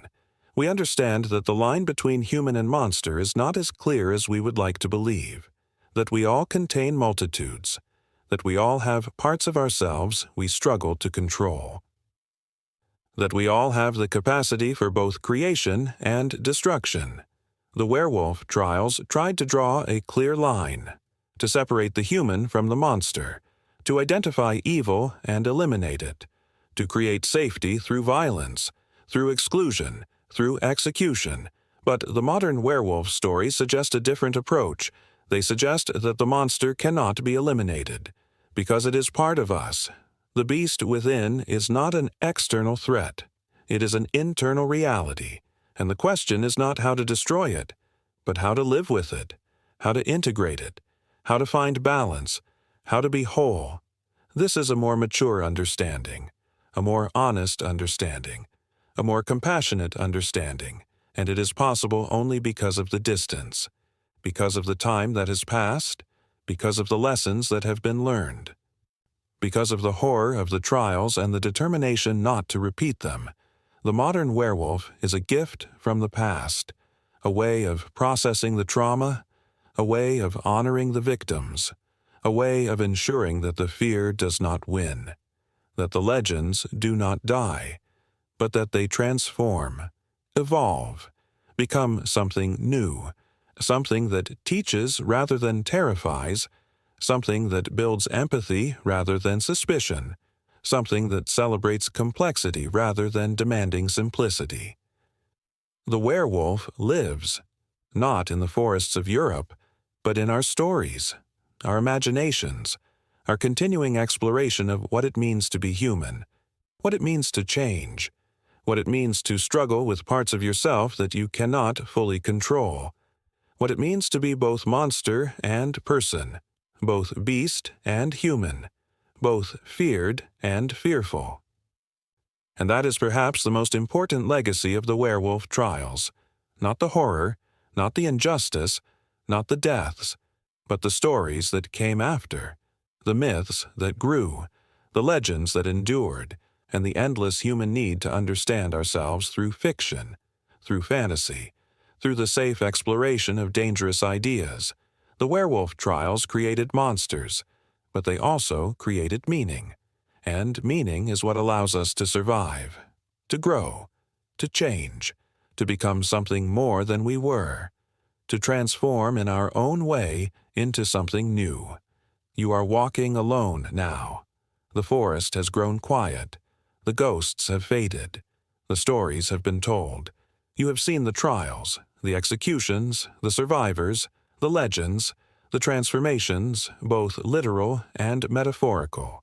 You have followed the thread from historical horror to modern myth, from fear to fascination, from accusation to art, and now you are left with a simple truth, a quiet truth, a truth that is easy to forget in the midst of all the stories and symbols and analysis, a truth that brings you back to the beginning, back to the villages, back to the people who died, back to the reality beneath the legend. The truth is this: they were innocent, all of them. Every single person who was accused of being a werewolf, every person who was arrested, questioned, tortured, executed. They were not werewolves. They could not transform. They had made no deals with the devil. They had not killed. They had not hunted. They had not done any of the things they were accused of. They were just people, ordinary people, people who lived in villages, who worked in fields, who raised children, who went to church, who laughed and cried and hoped and feared, who were no different from anyone else, except that they were accused. And in that time, in that place, being accused was enough.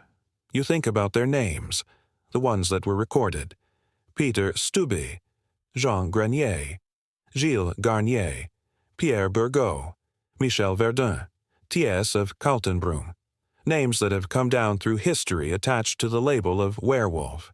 Names that carry the weight of accusation, of trial, of execution. But they were not werewolves. They were a farmer, a shepherd, a hermit, a beggar, a man with mental illness, a man who told stories that people misunderstood, a man who was in the wrong place at the wrong time, a man whose neighbor wanted his land, a man who looked different, who acted different, who did not fit in. They were human, all too human, and that is the tragedy. Not that they were killed, though that is tragic enough, but that they were killed for something that did not exist, for a crime that was impossible, for a fear that was baseless, for a belief that was false. They died for nothing. Their suffering meant nothing. Their confessions proved nothing. Their executions accomplished nothing, except to satisfy the fear, to give the community a target, to create the illusion of control, to feed the machinery of persecution that needed bodies to function.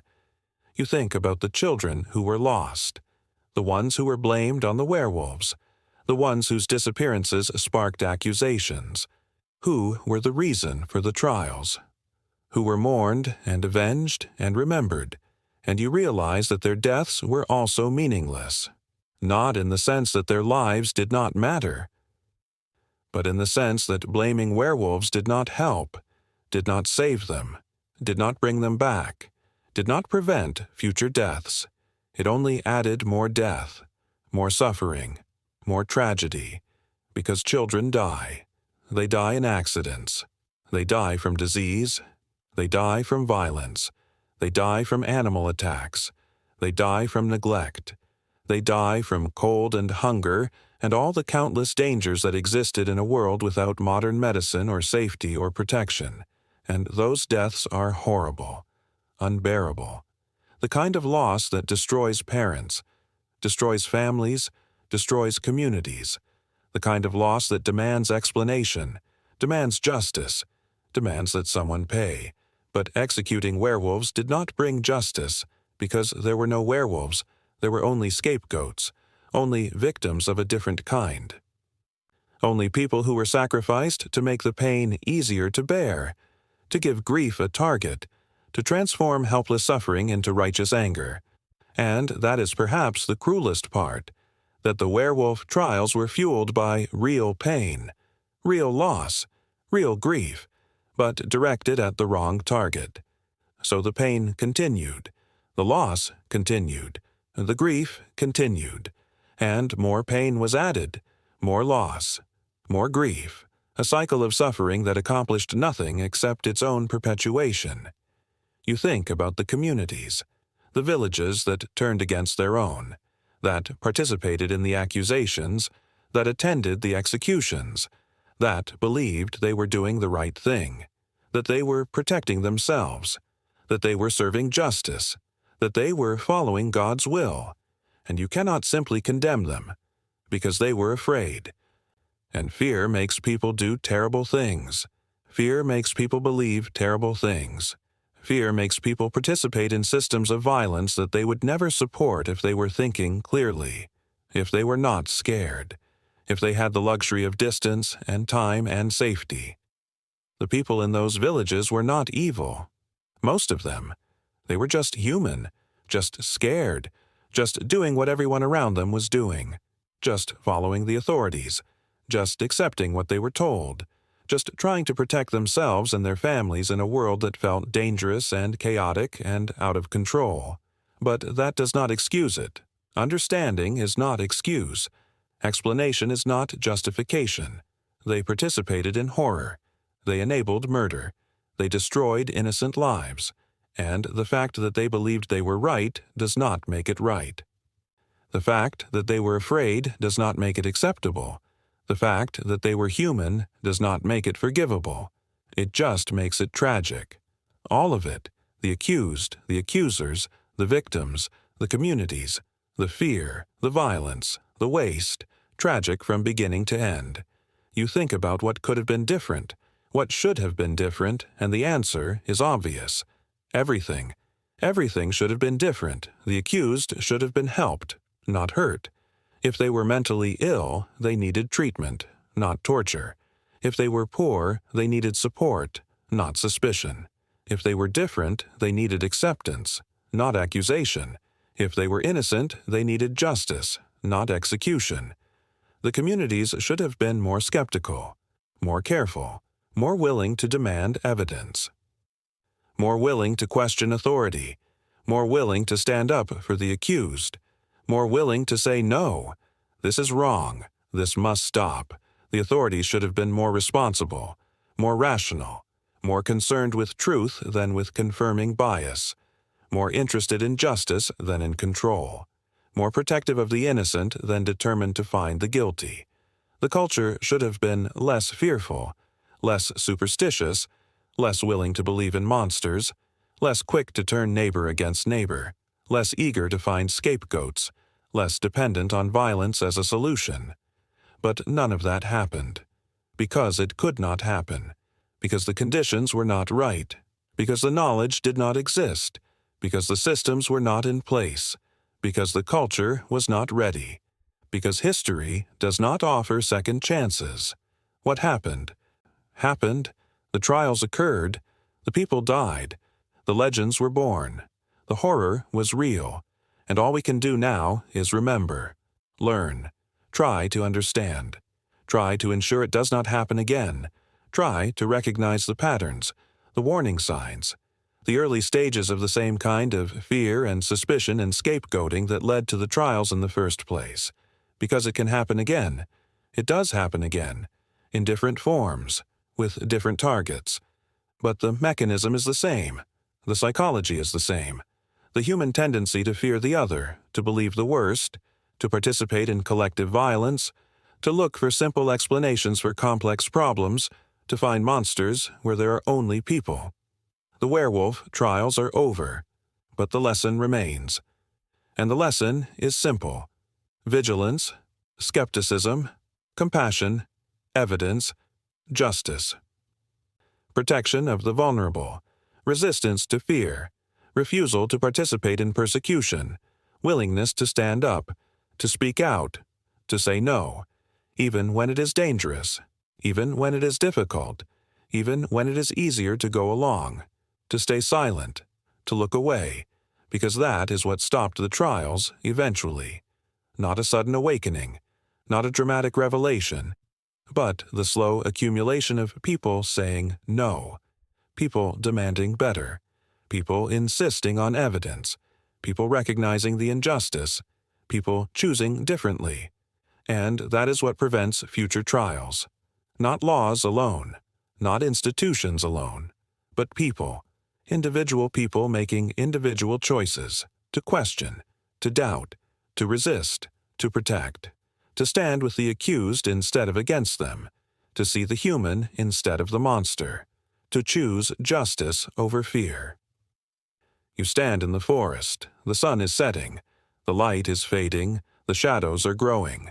Soon it will be night. Soon the forest will be dark. Soon the wolves will howl.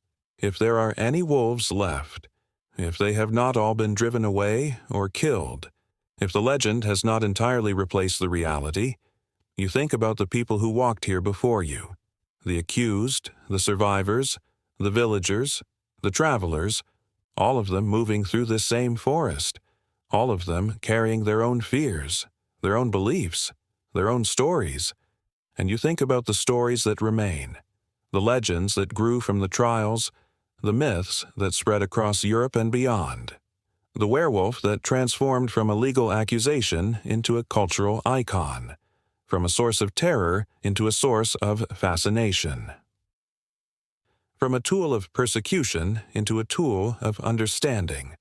The transformation is complete. The werewolf is no longer a crime. It is a story, and stories, unlike trials, can teach without harming, can explore without accusing, can transform without destroying.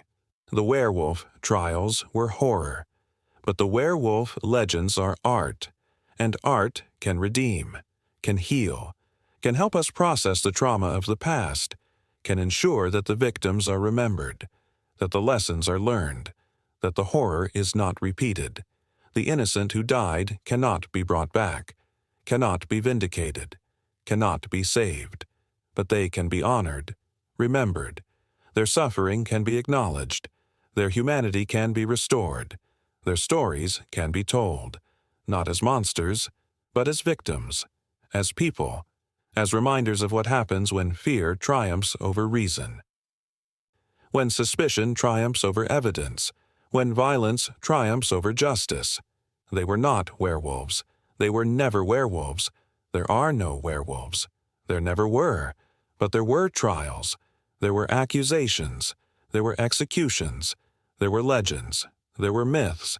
There were stories that changed the world, and those stories continue, in new forms, with new meanings, but always connected to the past, always carrying the memory, always teaching the lesson, always reminding us of what humans are capable of, the good and the bad, the beautiful and the horrific, the compassion and the cruelty. The werewolf endures, not as a creature, but as a mirror, reflecting ourselves back to ourselves, showing us what we fear, what we believe, what we are capable of becoming, both monster and human, both beast and person, both victim and survivor.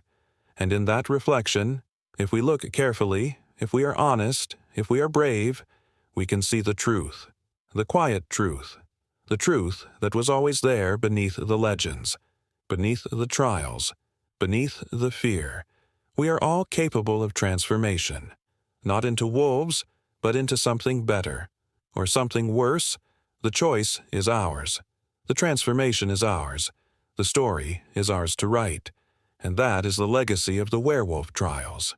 Not the horror, not the injustice, not the legends, but the choice, the responsibility, the awareness, the understanding that we create the monsters. We tell the stories. We decide what to fear. We choose what to believe. We determine who to accuse, who to protect, who to see as human, who to see as monster. The werewolves were never real, but the trials were real. The suffering was real. The deaths were real. The fear was real. And the lessons are real. And the lessons are what remain, what endure, what matter, what continue to shape us, what continue to teach us, what continue to ask us to be better, to choose better, to transform ourselves into something more compassionate, more just, more human. The night is here. The forest is dark. The wolves are howling. Or maybe it is just the wind. Or maybe it is just the sound of history, of memory, of stories that will never die, of legends that will never fade, of truths that will never stop being important. You walk out of the forest. You leave the shadows behind. You step into the light. You carry the stories with you, the lessons, the memories, the quiet truth, and you transform, not into a wolf, but into someone who knows, someone who understands, someone who remembers, someone who will never forget, someone who will tell the story, pass it on, keep it alive, keep the victims remembered, keep the lessons learned, keep the fear from returning, keep the transformation going, keep becoming, keep choosing, keep being human.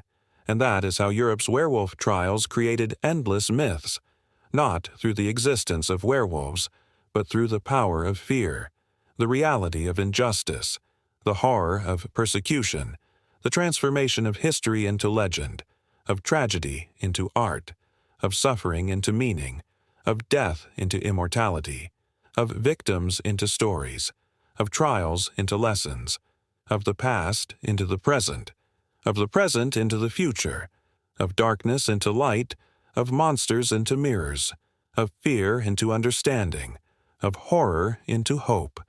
The trials are over, the myths endure, the transformation continues, and the story, like all good stories, never truly ends.